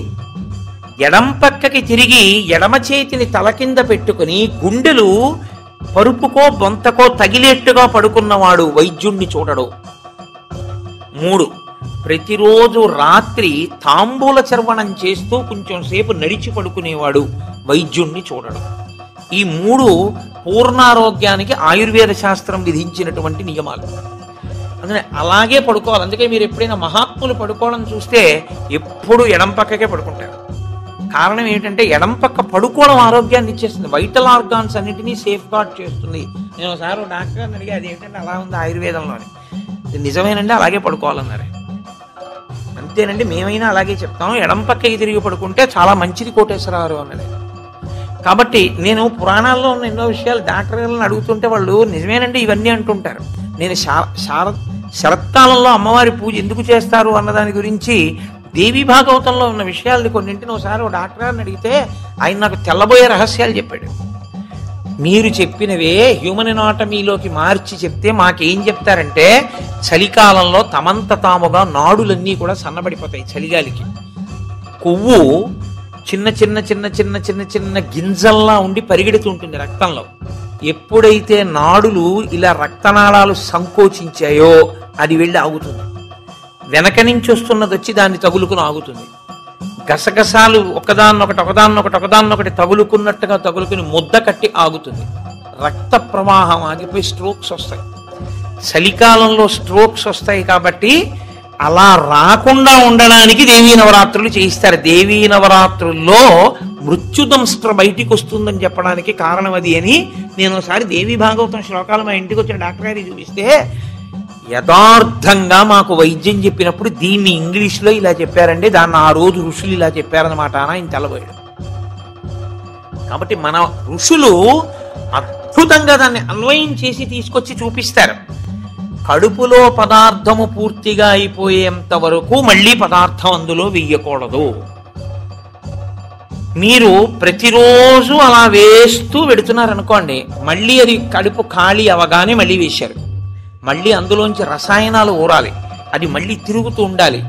మీ ప్రయత్నం లేకుండా ఎప్పుడూ తిరుగుతూ మీ ప్రయత్నం లేకుండా ఆగిపోయేటటువంటి స్పందనలు శరీరంలో ఈశ్వరాధీనములై కొన్ని ఉంటాయి. వాటిని మీరు అసలు ఆపలేరు. ఊపిరితిత్తి, గుండె ఇలాంటివి మీరు ఆపు అని అడగను లేరు. నువ్వు విశ్రాంతి తీసుకోవాలన్నా ఆగను. ప్రయత్నపూర్వకంగా మిగిలిన వాటి ఆరోగ్యం కోసం ఒక దాన్ని ఆపమని చెప్పింది శాస్త్రం. దేన్ని ఆపాలి అంటే కడుపులో ఉన్న కండరముల యొక్క కదలికకి విశ్రాంతినిమ్మని చెప్పింది. కడుపులో ఉన్న కండరములకు విశ్రాంతిని ఎవరిస్తారో అటువంటి వారి ఆరోగ్యము బాగుంటుంది. కడుపులో ఉన్న కండరముల కదలిక ఎప్పుడు ఆగుతుందంటే దాని లోపల పదార్థమును వేయడం ఆపితే ఆగుతుంది. అందుకని ఏం చేస్తారంటే ఉపవాసము అన్న పేరుతో లోపల పదార్థం వెయ్యరు. వేయకపోతే ఏమవుతుందంటే కండరములు కదలవు. కండరములు కదలకపోతే కంటికి కడుపుకి దగ్గర సంబంధం. కడుపు నిండకపోతే, కడుపు ఖాళీగా ఉంటే కనురెప్ప పడదు. కనురెప్ప పడకపోతే మీరు ఈశ్వరుడి యందు దృష్టి నిలబెట్టి ఈశ్వరుడి యొక్క ఆరాధన చెయ్యగలరు. కాబట్టి ఉపవాసం అన్న దాంట్లో అన్నం తినకుండా ఉండడం అనేటటువంటిది ప్రధానమైన నియమము. దీనికి మినహాయింపిచ్చి ఎట్టి పరిస్థితుల్లో చెయ్యకూడని వాళ్ళని ఇద్దరిని చెప్పింది శాస్త్రం. 8 ఏళ్లకు ముందున్నవాడు, 80 ఏళ్లు దాటినవాడు ఉపవాసం చేయరాదు జీవితం. ఈ ఇద్దరికీ నిషేధం. 8 ఏళ్లు కింద ఉన్న వయస్సు, 80 ఏళ్లు పూర్తయిన వాళ్ళు ఉపవాసం చేస్తే పాపం, వాళ్ళు చేయకూడదు.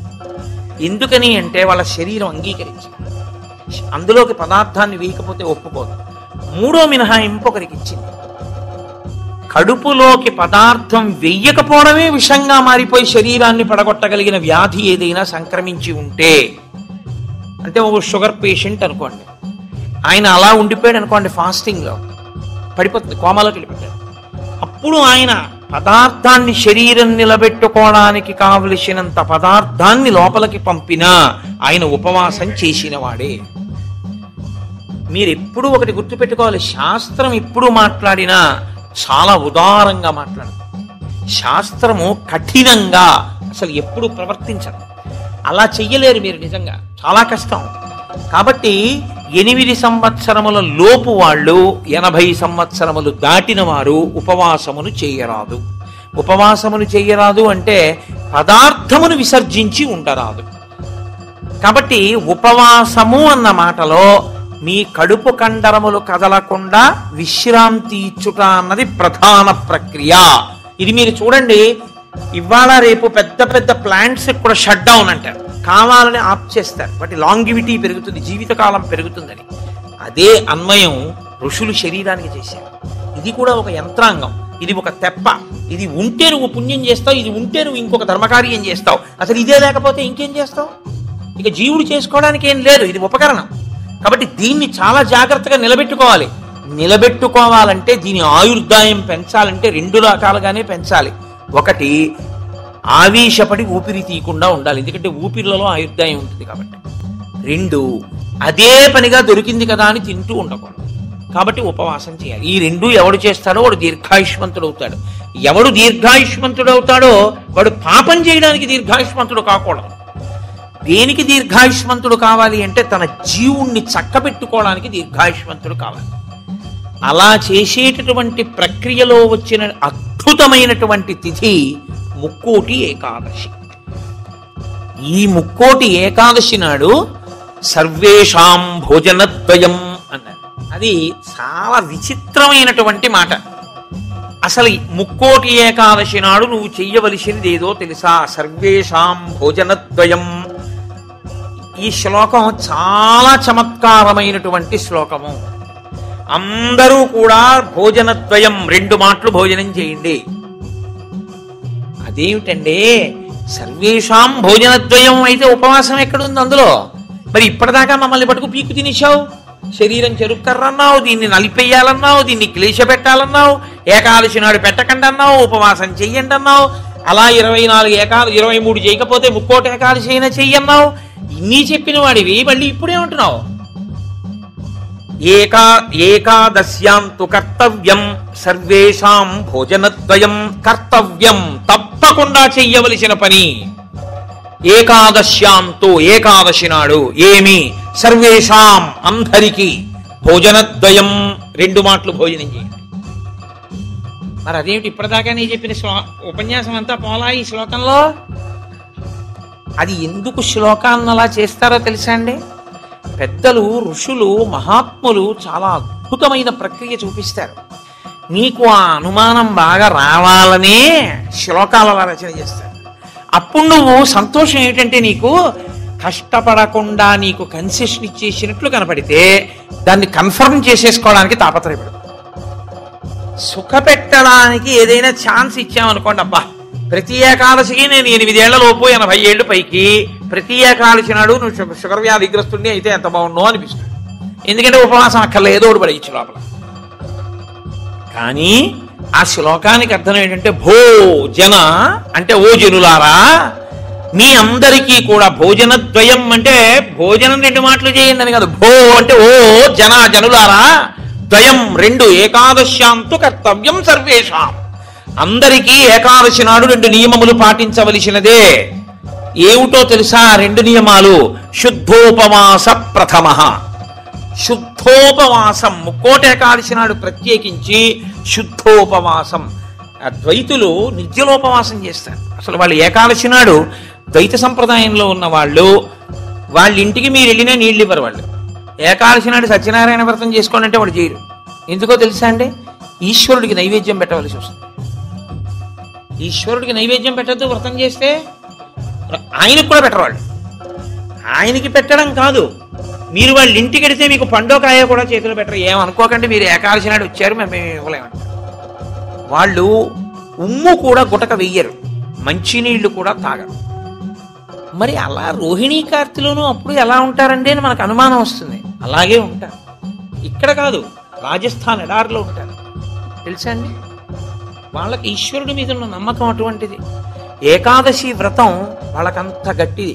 ఒకసారి ద్వైత సంప్రదాయంలో చాలా సమున్నతమైన స్థితిని పొందినటువంటి వారు, చాలా లబ్ధ ప్రతిష్ఠులు, నేను పేరు ఎందుకు వాడాలి బాగుండదు, వారి ఇంటికి వెళ్ళాను నేను, మా గోపాలకృష్ణ గారు, మేము.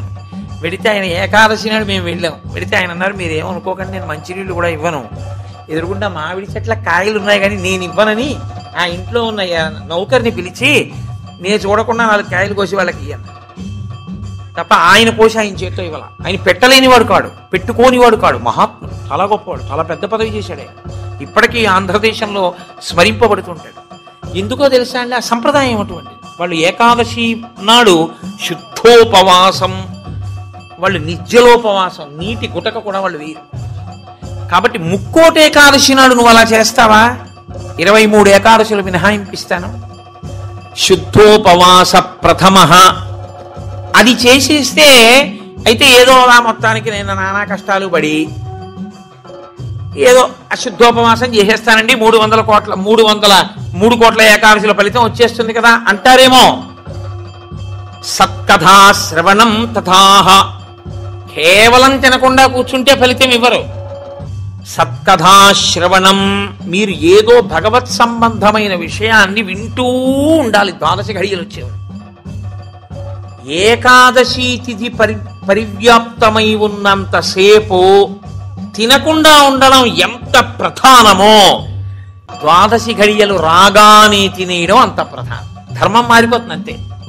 అందుకే అన్ని రోజుల కన్నా చాలా తొందరగా చద్దన్నం వండుకున్నట్టుగా తెల్లవారుజామున లేచి వంట చేసుకుని తినేసేది ఎప్పుడో తెలుసా అండి? ద్వాదశి తినాడు తింటారు. ద్వాదశి పారణ మధ్యాహ్నం చేయకూడదు. ద్వాదశి తిథి ప్రవేశించగానే చెయ్యాలి.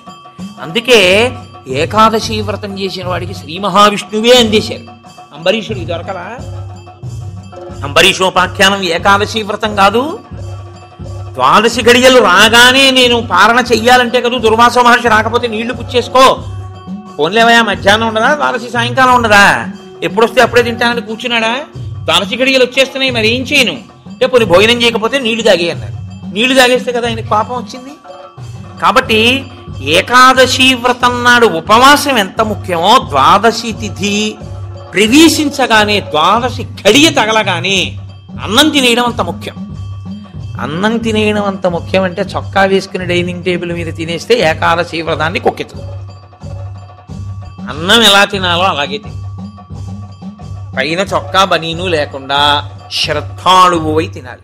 నువ్వు ఏకాదశి ఉపవాసం చేసి ద్వాదశి నాడు ఇంకోళ్ళ ఇంట్లో హస్తోదకం పుచ్చుకున్నావు అనుకో, నీ ఏకాదశి వ్రతం పనికిరాదు. అది ఏ నిత్యము చెరించేటటువంటి వారు అటువంటి వారికి పనికొస్తుంది, లేదా ఏదో మహత్తరమైన ప్రయోజనం కోసం తప్పక బయట ఉండవలసి వస్తే వేరు తప్ప. అసలు ఉపవాసం చేసిన వాడు తనింట తాను తినాలి. ఎందుకో తెలుసా అండి? మరి మీ ఇంట్లో ఈశ్వరుడికి తులసిదళం వేశావా? మీ ఇంట్లో ఈశ్వరుడికి మహానైవేద్యం పెట్టావా? ఆయన ఉపవాసం లేడక్కడ. ఆయనకి ఏది నైవేద్యం ఏది?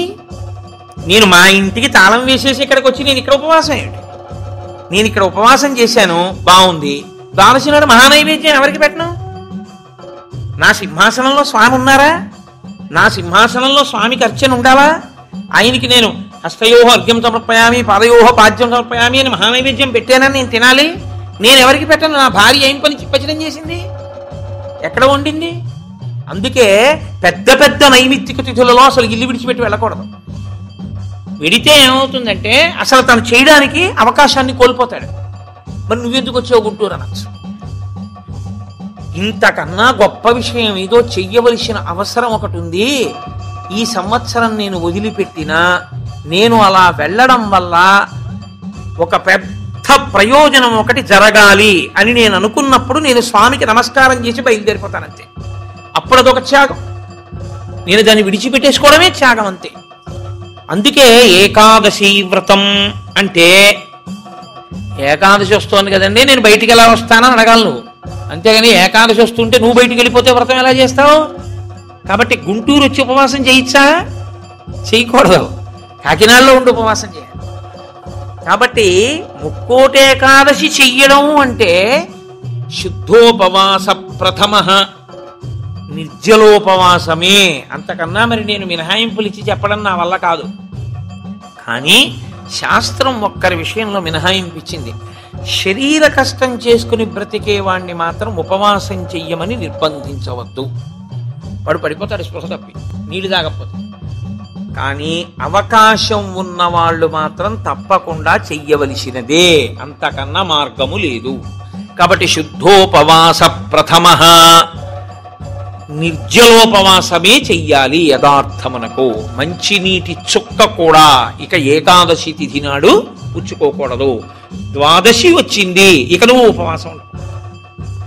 ద్వాదశి తిథి యందు ఉండగా, తిథి యందు పరివ్యాప్తమై ఉండగా నువ్వు ఉపవసించి ఉండకూడదు. మళ్ళీ వ్యతిరేక ఫలితం వస్తుంది.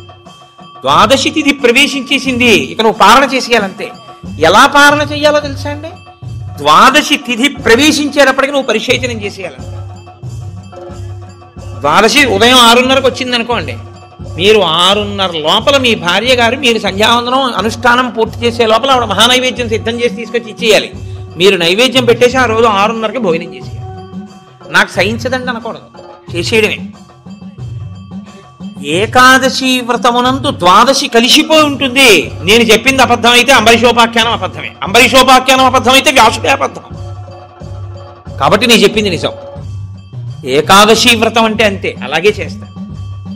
ఇలా కాని చెయ్యగలిగితే ముక్కోటి ఏకాదశి నాడు నీకు నేను 3 కోట్ల ఏకాదశులు చేసిన ఫలితాన్ని నీ ఖాతాలో వేసేస్తాను. ఎందుకో తెలుసా? 1 శరీరమును క్లేశపెట్టావు, 2 మనసును ఏకాగ్రతతో నిలబెట్టావు. కాబట్టి ఏం చేయాలంటే మార్చి మార్చి మార్చి మార్చి మార్చి మార్చి భగవత్ కథ యందు కూర్చోవాలి. మరి ఇక దేనికి లేవాలి? శరీర శోధన చేయడానికి, మూత్ర విసర్జన చేయడానికి లోపలికి వెళ్ళిన నీళ్లు లేవు, మల విసర్జన చేయడానికి లోపల వేసిన పదార్థం లేదు, ఇంకెందుకు లేవడం? కాబట్టి లేవక్కర్లేదు. కాబట్టి ఏకాదశి రాగానే కూర్చుంటే ద్వాదశి వచ్చాక లేదు. అయితే అప్పుడు అందులో ఏముంది? జాగరణ కూడా ఉందా? ఉందా లేదా? ఏకాదశి నాడు ఉపవాసం అంటే అన్నం తినకుండా పగట కూర్చోవడం అని మీకు ఎవరు చెప్పారు? జాగరణ కూడా ఉంది.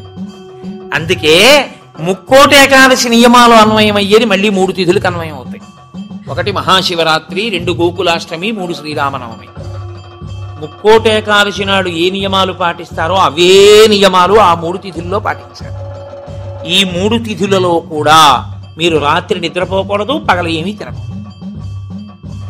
అందుకే చూడండి, మహాశివరాత్రి నాడు నేను పరిచయం చేయడానికి మీకు ఆ తిథి బాగుంటుంది. మహాశివరాత్రి అంటే జాగరణతో కూడిన ఉపవాసమే. అందుకని నిద్రపోయి ఉపవాసం చేసేస్తానంటే అప్పుడు ముందు రోజు ఏ ఇంజక్షన్ చేయించేసి పడుకోవచ్చు. 12 గంటల తర్వాత తెలివచ్చే ఇంజక్షన్ ఒకటి. అలా కుదరదు. మీరు నిద్ర కూడా విసర్జించాలి. ఎందుకో తెలుసా అండి? నిద్ర విసర్జించడంలో చాలా పెద్ద క్లేశం ఉంటుంది. 1 తినలేదు, 2 తాగలేదు, ఒక స్థితికి వచ్చేటప్పటికీ నిస్త్రాణ కొంచెం వస్తుంది. వచ్చి ఓన్లీ అలా పడుకుంటే బాగుండు, కాస్త ఉత్తరీయం వేసుకుని అనిపిస్తుంది. అలా పడుకోకూడదు. అందున దీక్షితుడు అందుకే ఎప్పుడు పడితే అప్పుడు, ఎక్కడ పడితే అక్కడ నిద్రపోకూడదు. అలాగా మీరు పగలు రాత్రి కూడా ఏకాదశి తిథి ఉన్నంతసేపు, అంటే ఏకాదశి ఎప్పుడు మొదలైందో అప్పుడు ఒక రాత్రికి కూడా పరివ్యాప్తం అవుతుంది. ఆ రాత్రి ఆ పగలు మీరు జాగరణ యందు ఉపవాసమునందు ఉండాలి. అంటే మారుస్తూ ఉండాలి. ఒకటే చేస్తున్నారనుకోండి, మనసు ఏమవుతుందంటే దాన్ని విడిచిపెట్టి ఇంకో చోటుకి వెళ్తుంది. అందుకే ఏకాదశి చేసేటప్పుడు ఏం చేస్తారంటే సంఘంగా చేస్తారు. సాధారణంగా ఏకాదశి తిని ఒక్కడే చేయడం కొంచెం కష్టం. ఒక సంఘంగా అనుకుని ఏం చేస్తారంటే, ఏదో ఏకాదశి ప్రవేశించేటప్పటికి సంధ్యావందనం చేసుకుని ఇంట్లో కులదేవతార్చన చేసుకుని అందరూ కలిసి ఓ దేవాలయానికి చేరుకుంటారు. అందరూ కలిసి ఈశ్వరునికి సత్యనారాయణ వ్రతం చేస్తారు. అందరూ కలిసి విష్ణు సహస్రనామ స్తోత్ర పారాయణం చేస్తారు. అందరూ కలిసి త్యాగరాజస్వామి సంగీత విభావరి వింటారు. అందరూ కలిసి భజన చేస్తారు. అందరూ ఎవరో లేచి నాట్యం చేస్తారు. మిగిలిన వాళ్ళు చూస్తుంటారు. మారుస్తారు. మార్చి మార్చి మార్చి మార్చి భగవత్ శబ్దమునందే లీనమైపోతారు. ఏది చేస్తున్నా ఈశ్వర నామం పడుతుంటుంది. ద్వాదశి నాడు అన్నం తింటుంటే ఏది విన్నా గోవింద గోవింద అని అవే వినపడుతుంటాయి. ఏదో వెంకటాచలంలో 10 రోజులు ఉండి వచ్చిన వాడికి ఎక్కడ చూసినా గోవిందా అని వినపడినట్టు ఇంకా అస్తమానం గోవిందా అని వినపడుతుంటుంది. అంతగా నువ్వు ముక్కోటి ఏకాదశిని చెయ్యగలిగితే, అలా చేసినప్పుడు నీకు 3 కోట్ల ఏకాదశుల ఫలితాన్ని నీ ఖాతాలో వేస్తాను. నాకు ఇప్పుడు చెప్పండి, నిజంగా ముక్కోటి ఏకాదశి చేసేవాళ్ళు ఎంతమంది? ఎవరికి వెయ్యాలా ఫలితం? 24 ఏకాదశుల్లో ఒక్క ఏకాదశి అలా చేయగలవా అంటే దాని అర్థం ఏమిటో తెలుసా అండి? ఒక ఏకాదశి నిజంగా అలా చెయ్యాలని మీరు అనుకుంటే కనీసం ఇంకో ఏకాదశి మీరు అలా రిహార్సల్ వేయాలి. మీరు ఇంకో ఏకాదశికి రిహార్సల్ వేస్తే అది వస్తోంది ఇబ్బంది, కాబట్టి ఆ రోజు ఇది రాకుండా చూసుకుందామని మీరు జాగ్రత్త పడతారు. ఓ పని చేస్తున్నారనుకోండి, ముందే ఇలా చేస్తే బాగుంటుంది, ఇలా చేస్తే బాగుంటుందని ప్రణాళిక రచిస్తారే, ప్రణాళిక రచనకు పక్కన ఇంకొక ఏకాదశి జరగాలి. అందుకే ముక్కోటి ఏకాదశి ఒక ఏకాదశి ఎవడు చేయడు, పక్కన ఇంకో ఏకాదశి చేస్తారు. ఏదో ఏకాదశి చేశారనుకోండి, ఓహో ఏకాదశి చేస్తే ఇదిగో ఇలా ఇలా ఇబ్బందులు ఉంటాయి. నేను మీకు ఒక ఉదాహరణ చెప్తాను. ఏకాదశి రేపు వ్రతం చేద్దాం అనుకుని ముందు రోజు మీరు పుల్లని పదార్థాలు, తీయటి పదార్థాలు బాగా తినేశారనుకోండి, మీరు ఇంకా దాహాన్ని ఆపలేరు. దాహము తనంత తాను పొటమరించకుండా ఉండాలి అంటే మీరు శారీరకమైన ఆంతరమైన జాగ్రత్తలు కొన్ని తీసుకోవాలి. ఒకటి, వేడిగా ఉన్న చోటుకి వెళ్ళి మీరు కూర్చోకూడదు, శరీరం పడిపోదు, డిహైడ్రేట్ అయిపోదు. కాబట్టి అందుకే పరమేశ్వరుడు కూడా అనుకూలమైనటువంటి కాలంలో ఇచ్చాడు, పుష్యమాసంలో ఇచ్చాడు. నీటిని శరీరం ఎక్కువ డిమాండ్ చేయదు ఈ టైంలో. ఇది ఆయన పట్టుకెళ్ళి రోహిణీ కార్తీలో పెట్టాడు అనుకోండి, అసలు ఉండడు ఎవడ చేశాడు కదండి. అందుకని పట్టుకొచ్చి హేమంత ఋతువులో పెట్టాడు. తనంత తాను పైనుంచి చల్ల చల్లగా ఉంటుంది. కాబట్టి ఏకాదశి చెయ్యడం అంటే దాని అర్థం ఏమిటో తెలుసా అండి? దానికి 3 రోజులు ముందు నుంచి మీరు పదార్థముల మీద అదుపులోకి వచ్చేయాలి. ఇక ఒక్కసారి అది తింటే మళ్ళీ ప్రయత్నపూర్వకంగా మీరు మంచినీళ్లు తాగాలనుకుంటే తప్ప దాహం వేయకుండా శరీరం నిలబడగలిగినటువంటి రీతిలో ఆహారం ఏది ఉంటుందో అటువంటి ఆహారాన్ని ఎంచి అంత సాత్విక ఆహారంతో నిలబెట్టాలి. నిలబెడితే ముక్కోటి ఏకాదశి నాడు నీళ్ళు అడగకుండా ఉంటుంది. శక్తి లోపల నిలబడుతుంది. అంతకు ముందు కొన్ని రోజుల పాటు మీలోని శక్తిని క్షయం చేసేయకుండా మీరు ఉండాలి. మీ తేజోక్షయం చేయకూడదు. అంతకన్నా ఇంకో మాట నుంచి అలా మీరు నిలబడగలిగితే ముక్కోటి ఏకాదశికి మీరు సిద్ధపడగలుగుతారు. అకస్మాత్తుగా ముక్కోటి ఏకాదశి ఓటీ చేసేస్తానంటే కుదరదు. కాబట్టి అసలు ముక్కోటి ఏకాదశి అన్నదాని యందు ఎంత సత్యమైన వాక్కులున్నాయో శరీరమును క్లేశ పెట్టడం అనేటటువంటిది శాస్త్రమునందు ప్రతి 11 రోజుల్లో ఒక రోజు తప్పదు. ఏకాదశి అంటే ఆ 11 ఈశ్వరుని యందు నిలబడాలి. 5 జ్ఞానేంద్రియాలు, 5 కర్మేంద్రియాలు, మనస్సు 11 నిలబెట్టాలి.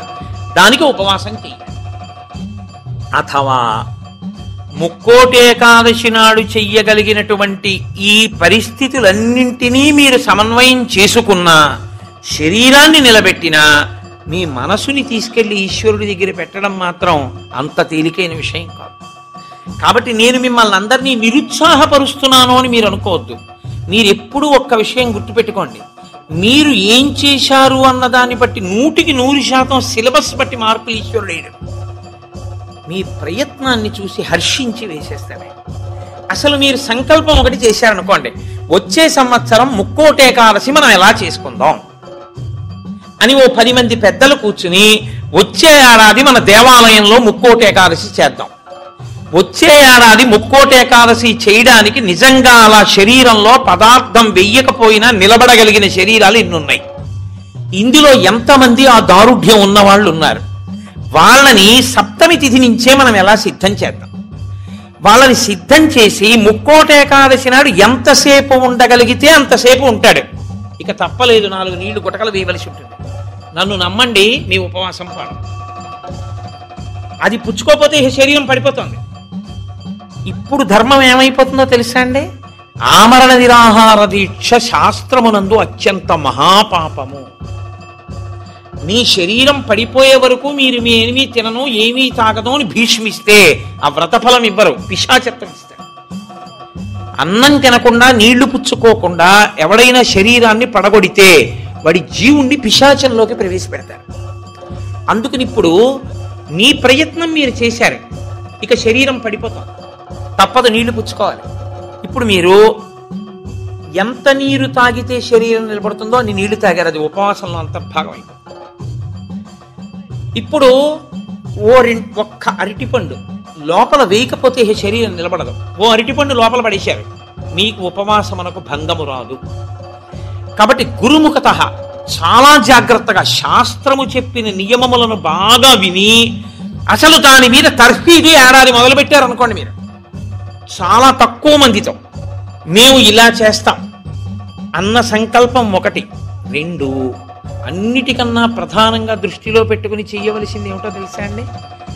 నీరు పుచ్చుకోకుండా ఆహారము పుచ్చుకోనప్పుడు మనసు ఆ స్థితికి వెడుతున్నప్పుడు ఎంత ఖేద పడుతుందో ఇప్పుడు అర్థమవుతోంది. ఇప్పుడు మనసు నిలబెట్టడం అనేది ఎంత కష్టమో తర్ఫీదు చేస్తానంటూ నిలబెడుతున్నాడు అనుకోండి, వాడు ఆఖరికి ఈశ్వరుని ఎందుకు కలిసిపోతాడు. ఆ ఒక్క ప్రయత్నం వాడికి మనసు లొంగిపోతుంది. అంతే, లొంగిపోయి ఈశ్వరనామమును ఎంత ఖేదంలోనైనా చెప్పడం వాడికి అలవాటు అవుతుంది. దీనికి ముక్కోటి ఏకాదశి వచ్చింది. అయితే ముక్కోటి ఏకాదశి నాడు జరిగేటటువంటి క్రతువులలో ఒక భాగంగా ఉత్తర ద్వార దర్శనము అని ఒకటి ఉంటుంది. ఇది మళ్ళీ సంప్రదాయంలో ఒక్క వైష్ణవ దేవాలయాల్లో.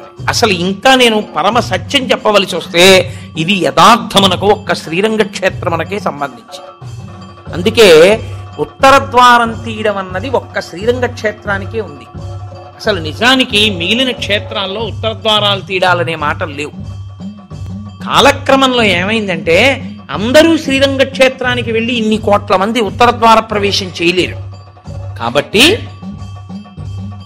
కొంతలో కొంత ఎక్కడ ఉన్న విష్ణు క్షేత్రాన్ని అక్కడే శ్రీరంగ క్షేత్రంగా భావన చేసి రంగనాథుణ్ణి స్మరిస్తూ ఉత్తర ద్వారంలోంచి వెడతారు. ఉత్తర ద్వారంలోంచి ఆ రోజున శ్రీ మహావిష్ణువు ఏమీ చెయ్యలేనివాడు, అన్ని విధాల ఇంకా అసలు నేను ఈశ్వర ఏమీ చెయ్యలేను, నువ్వే నాకు ఆధారం, నువ్వే నన్ను తీసుకుపో అన్నవాణ్ణి ఉత్తర ద్వారం తెరిచి తనతో తీసుకుపోతాడు. ఉత్తర ద్వారం తీస్తే మీరు ఎటువైపు కడతారు? ఉత్తరానికి కడతారు కదండి. ఉత్తర ద్వారం ఎందుకు తీయడం? దక్షిణ ద్వారం తీయకూడదా, తూర్పు ద్వారం తీయకూడదా? తూర్పు మంచిది కదా, మరి ఉత్తర ద్వారం ఎందుకు? మీరు యథార్థాన్ని గమనిస్తే ఉత్తరాన ఏముంటుందో తెలుసా అండి? హిమాలయాలు ఉంటాయి, ఉత్తరాన కైలాసం ఉంటుంది, ఉత్తరాన మృత్యుంజయుడు పరమేశ్వరుడు ఉంటాడు.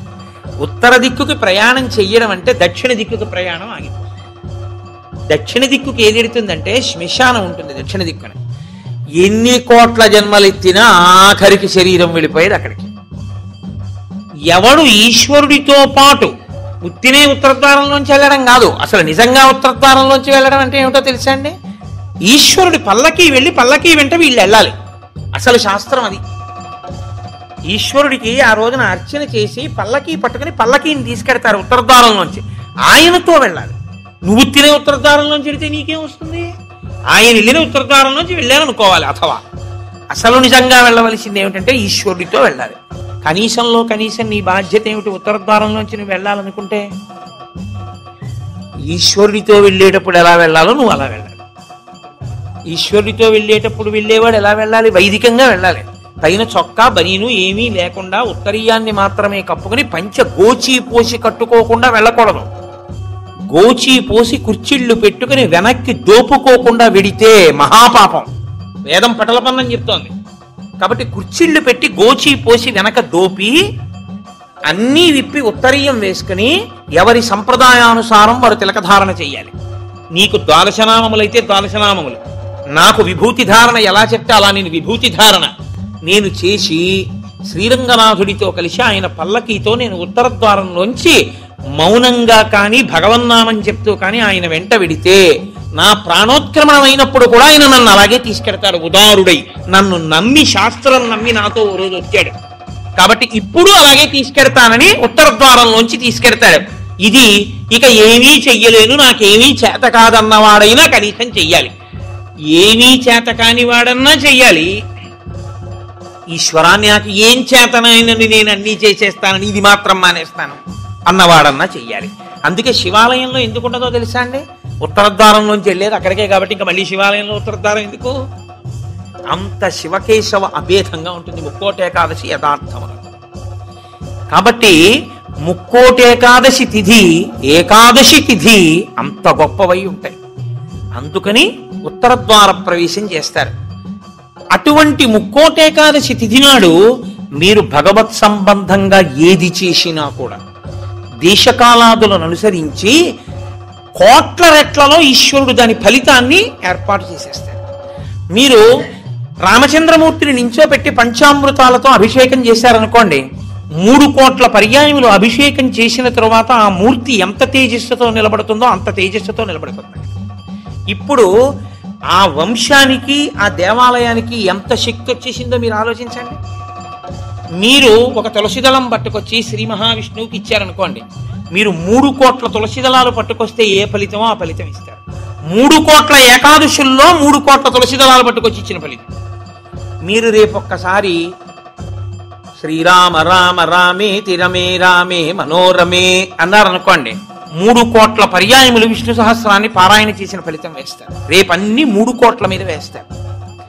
రేపు మీరేమీ చేయలేదనుకోండి, 3 కోట్ల పాపాలు చేసిన ఫలితం వేస్తారు. మరి అంతే కదండి. 100 మంది పరీక్ష కడితే 30 మంది పాస్ అయ్యారని నేనంటే 70 మంది ఏమైనట్టు? ఫెయిల్ అయినట్టేగా. మరి ఏమీ చెయ్యని వాడు ఏమైనట్టు? పాపాన్ని పొందినట్టు కదా 3 కోట్ల పాపాలని. కాబట్టి ఉత్తరద్వార దర్శనము చెయ్యాలి, ఉపవాసము చెయ్యాలి. ఇందులో ఎవరెవరు ఏ మినహాయింపులో కెడతారో ఆ మినహాయింపును అనుభవించినా తాను చెయ్యగలిగింది చెయ్యాలి. నేను ఏమీ చెయ్యలేని వాడిని అనడానికి మాత్రం నీకేమీ లేదు. నువ్వు అసలు కదలలేని వాడి అయితే ఇంట్లో కూర్చుని గోవిందనామైనా చెప్పాలి. కాబట్టి రేపొక్క రోజు ఉదయం నుంచి కనీసం రాత్రి నిద్రపోయే వరకు జాగరణ చేయకపోయినా నిద్రపోయే వరకు భగవన్నామమునందు మాత్రమే నిబద్ధుడయ్యుంటే అంతకన్నా భాగ్యమే ఉంటుంది. హరిప్రసాద్ గారి ద్వారా ఏ రామాయణాన్ని ఇక్కడ చెప్పించాడో రామచంద్రమూర్తి, ఆ రామచంద్రమూర్తే ఇక్కడ ఒక గొప్ప కార్యాన్ని రేపు చేయిస్తున్నాడు. రేపు శ్రీరామాయణం జరిగిన 42 రోజులు ఏ మూర్తులు, ఏ స్వామి, నేను మూర్తులు అనడం కూడా నాకు ఇష్టం ఉండదు, ఏ స్వామి ఆ వేదిక మీద కూర్చుని చెప్పించారో ఆ స్వామి రేపు ఇక్కడి నుంచి బయలుదేరి, నాకు ఆ అడ్రస్ కరెక్ట్గా తెలియదు, హరిప్రసాద్ గారు చెప్తారు, అక్కడికి విరాజమానుడు అవుతాడు. రేపు స్వామితో పాటు నడవడం అదృష్టం కదండి. ఉత్తరద్వార దర్శనం చేసుకుని రేపు స్వామితో పాటు రామనామం చెప్తూ మనం అందరం ఆ ప్రదేశానికి చేరుకోగలిగితే అక్కడ స్వామికి పంచామృతాభిషేకాలు చేసి స్వామిని పెడతారు. అక్కడ భజనలు ఉంటాయి, విష్ణు సహస్రనామ స్తోత్ర పారాయణ ఉంటాయి. కాకినాడ నుంచి త్యాగరాజస్వామి కీర్తనలే తన ఊపిరిగా బతికేటటువంటి మా అక్కగారు పెద్దాడ సూర్యకుమారి గారు వచ్చారు. ఆవిడ రామచంద్రమూర్తి యొక్క కీర్తనల మీద కచేరీ చేస్తారు. ఆ రామనామ సంకీర్తన ఉంటుంది. హాయిగా మీరు అంతగా మన శరీరాలు అలవాటు పడిపోయాయి కాబట్టి పడిపోతుందేమో అనుకుంటే, నేను అనుకుంటున్నాను ఆయన పెట్టడానికి సిద్ధాస్తుడు కాబట్టి ప్రసాదం కూడా కొంచెం సాత్వికంగా ఉంటుంది అని, కాబట్టి కొద్దిగా సాత్విక ప్రసాదం ఉంటుంది. కాబట్టి ఆ సాత్విక ప్రసాదం పుచ్చుకుని సాయంకాలం వరకు కూర్చోవచ్చు. చక్కగా రామనామం చెప్తూ 1 గంట రామనామం రాస్తూ, ఇక అంతకన్నా భాగ్యమే ఉందండి. ముక్కోటే కాల్చినాడు, రేపు పుస్తకాలు ఇప్పించండి అయ్యా మాకు. 1 గంట రామనామం రాసుకుని, రామనామం చెప్పుకుని, విష్ణు సహస్రం పారాయణ చేసుకుని, తులసి అర్చన చేసుకుని, పంచామృతాభిషేకం చూసుకుని, కీర్తనలు చూసుకుని నేను కాకినాడ వెళ్ళిపోతాను, మీరు ఇంటికి వెళ్ళిపోతారు. ముక్కోటి ఏకాదశి ఏ రామచంద్రమూర్తి దగ్గర కూర్చొని మనం రామాయణం విన్నామో ఆ రామచంద్రమూర్తే గుంటూరులో ఉన్న వాళ్ళందరికీ ముక్కోటి ఏకాదశి నాడు కూడా అద్భుత ఫలితాన్ని ఇప్పిస్తానని సంకల్పం చేశాడు. అందుకుని రేపు తాను కదిలి మనని కూడా ఆయన వెంట రమ్మంటున్నాడు. అది కదా అసలు ఉత్తరద్వారం. కాబట్టి రేపు ఆయనతో కలిసి బయలుదేరుదాం. మిగిలిన కార్యాన్నంతటినీ హరిప్రసాద్ గారు మీకు వివరణ చేస్తారు. ఇంకొక విషయం, మృగశిరా నక్షత్ర సంజాతులైనటువంటి జగద్గురువులు, మహాపురుషులు, ప్రాతస్మరణీయులు ఎవరి పేరు స్మరించినంత మాత్రం చేత అజ్ఞానాం జాహ్నవీ తీర్థం, సర్వేషాం సుఖదం తీర్థం, భారతీ తీర్థమాశ్రయే. ఆయన మహానుభావుడు. సర్వేషాం సుఖదం, ప్రతి వారికి సుఖమునివ్వగలిగినటువంటి వారు, అజ్ఞానులైనటువంటి వారికి గంగాతీర్థము వంటి వారు. అటువంటి భారతీ తీర్థస్వామి వారు శృంగగిరి పీఠానికి పీఠాధిపత్యంలో ఉన్నారు. ఇప్పుడు వారి నక్షత్రం ఉన్న రోజుల్లో అన్ని చోట్ల కూడా గురుపాదుకా పూజ జరుగుతోంది. గురుపాదుక, మీరు ఎప్పుడు ఒక విషయాన్ని జ్ఞాపకం పెట్టుకోవాలి. గురుపాదుకకి ఎందుకు పూజ? చెప్పులకి పూజ లేదుగా లోకంలో. ఒక రామచంద్రమూర్తి పాదుకలకి చేశారు. నన్ను గౌరవించచ్చు, నా చెప్పుల్ని ఎవరు గౌరవిస్తారు? కోటేశ్వరారు, మీరు కట్టి విప్పిన పంచి ఇవ్వండి అని అడిగిన వాళ్ళు ఉన్నారు నన్ను. మీరు వేసుకు విప్పిన చెప్పులు ఇవ్వండి అని నన్ను ఎవరు అడగకూడదు కూడా. నేను అంత గొప్పవాడిని ఏం కాను. కానీ గురుపాదుకలను ఇస్తారు. ఎందుకో తెలుసా అండి? గురువుగారు నిలబడిన కారణం చేత గురువుగారి యొక్క శక్తి అంతా పాదములలోని నాడీ మండలంలో ఉంటుంది. కొయ్య ఉపాసనా బలాన్ని పుచ్చుకుని ఇబ్బంది లేకుండా సాధకుడిని కాపాడుతుంది. అందుకే కొయ్యపీట మీద కూర్చుంటారు. కొయ్య పాదుకలు వేసుకుని జగద్గురువులు తిరుగుతారు. వారి పాదములలో ఏ అనుగ్రహ శక్తిని పొంది ఉంటాయో ఆ అనుగ్రహ శక్తి ఆ కొయ్య పాదుకలలోకి కూడా దిగుతుంది. పాదుకలకి పూజ ఒకటి, పాదములకు పూజ ఒకటి కాదు. పాదుకా పూజయే పాద పూజ. పాద పూజ కన్నా పాదుకా పూజ గొప్పది. ఎందుకో తెలుసా అండి? పాదాలకి పూజ చేయడంలో కనీసం నీ అహంకారం అడ్డు రాకుండా ఉంటుంది. ఆయన మహాత్ముడు రావు, ఒకసారి నమస్కారం పెడదా ఉంటాం. ఆయన వేసుకు విప్పిన పాదుకలు రా అని నమస్కారం పెట్టాలంటే నువ్వు బాగా అహంకార పరిత్యాగం చేసి ఉండాలి. అప్పుడు నీ యందు గురుకటాక్షం బాగా ప్రసరిస్తుంది. ఎవరికి గురుకటాక్షం ప్రసరిస్తుందో వారికి పరబ్రహ్మమే అనుగ్రహిస్తుంది. కాబట్టి అటువంటి గురుపాదుకా పూజలు అనేక చోట్ల ప్రారంభమయ్యాయి. 3-4 ప్రదేశాల్లో జరిగాయి. మీ అదృష్ట విశేషం ఏమిటంటే ఇక్కడ గుంటూరుకి కల్పవృక్షంలో దొరికారు హరిప్రసాద్ గారు. శృంగగిరి పీఠాధిపతులకి వారి ఎందున్న వాత్సల్యం చేత ఈ మృగశిరా నక్షత్రంలో ఈసారి వచ్చేటటువంటి విరోధీనామ సంవత్సర పుష్య శుక్ల చతుర్దశి అంటే పగటిపూట ఉపవాసం చేయవలసిన తిథి. పుష్య శుక్ల చతుర్దశి బుధవారం నాడు గుంటూరు శృంగగిరి పీఠంలో గురుపాదుకా పూజ జరుగుతుంది. కాబట్టి ఆ వేళలో వారు చెప్తారు, మీ అందరూ చక్కగా గురుపాదుకా పూజలో కూడా పాల్గొని తత్సంబంధమైనటువంటి ప్రసాదమును పొంది గురువుగారి యొక్క అనుగ్రహమును సంపూర్ణముగా పొందెదరుగాక అని మీకు నేను ఈ విషయాన్ని కూడా విజ్ఞాపన చేస్తూ ఇతర వివరములను మాన్య శ్రీ హరిప్రసాద్ గారు వివరిస్తారు. ఇక్కడతో నా ఉపన్యాసాన్ని పూర్తి చేస్తూ మంగళాశాసనపరై మదాచార్య పురోగమై సర్వైశ్చ పూర్వైరాచార్యై తత్కృతాయాస్తు మంగళం. మంగళం కోసలేంద్రాయ మహనీయ గుణాత్మనే చక్రవర్తి తనూజాయ సర్వభౌమాయ మంగళం. ఉమాకాంతాయ కాంతాయ కామితార్థప్రదాయినే శ్రీగిరీశాయ దేవాయ మలినాథాయ మంగళం. కరచరణకృతం వా కర్మవాక్కాయజం వా శ్రవణనైనజం వా మానసం వాపరాధం విహితం వా సర్వమేత్తక్షమస్వ శివ శివ కరుణాబ్ధే శ్రీ మహాదేవ శంభో. సర్వం శ్రీ ఉమామహేశ్వర పరబ్రహ్మార్పణమస్తు. స్వస్తి.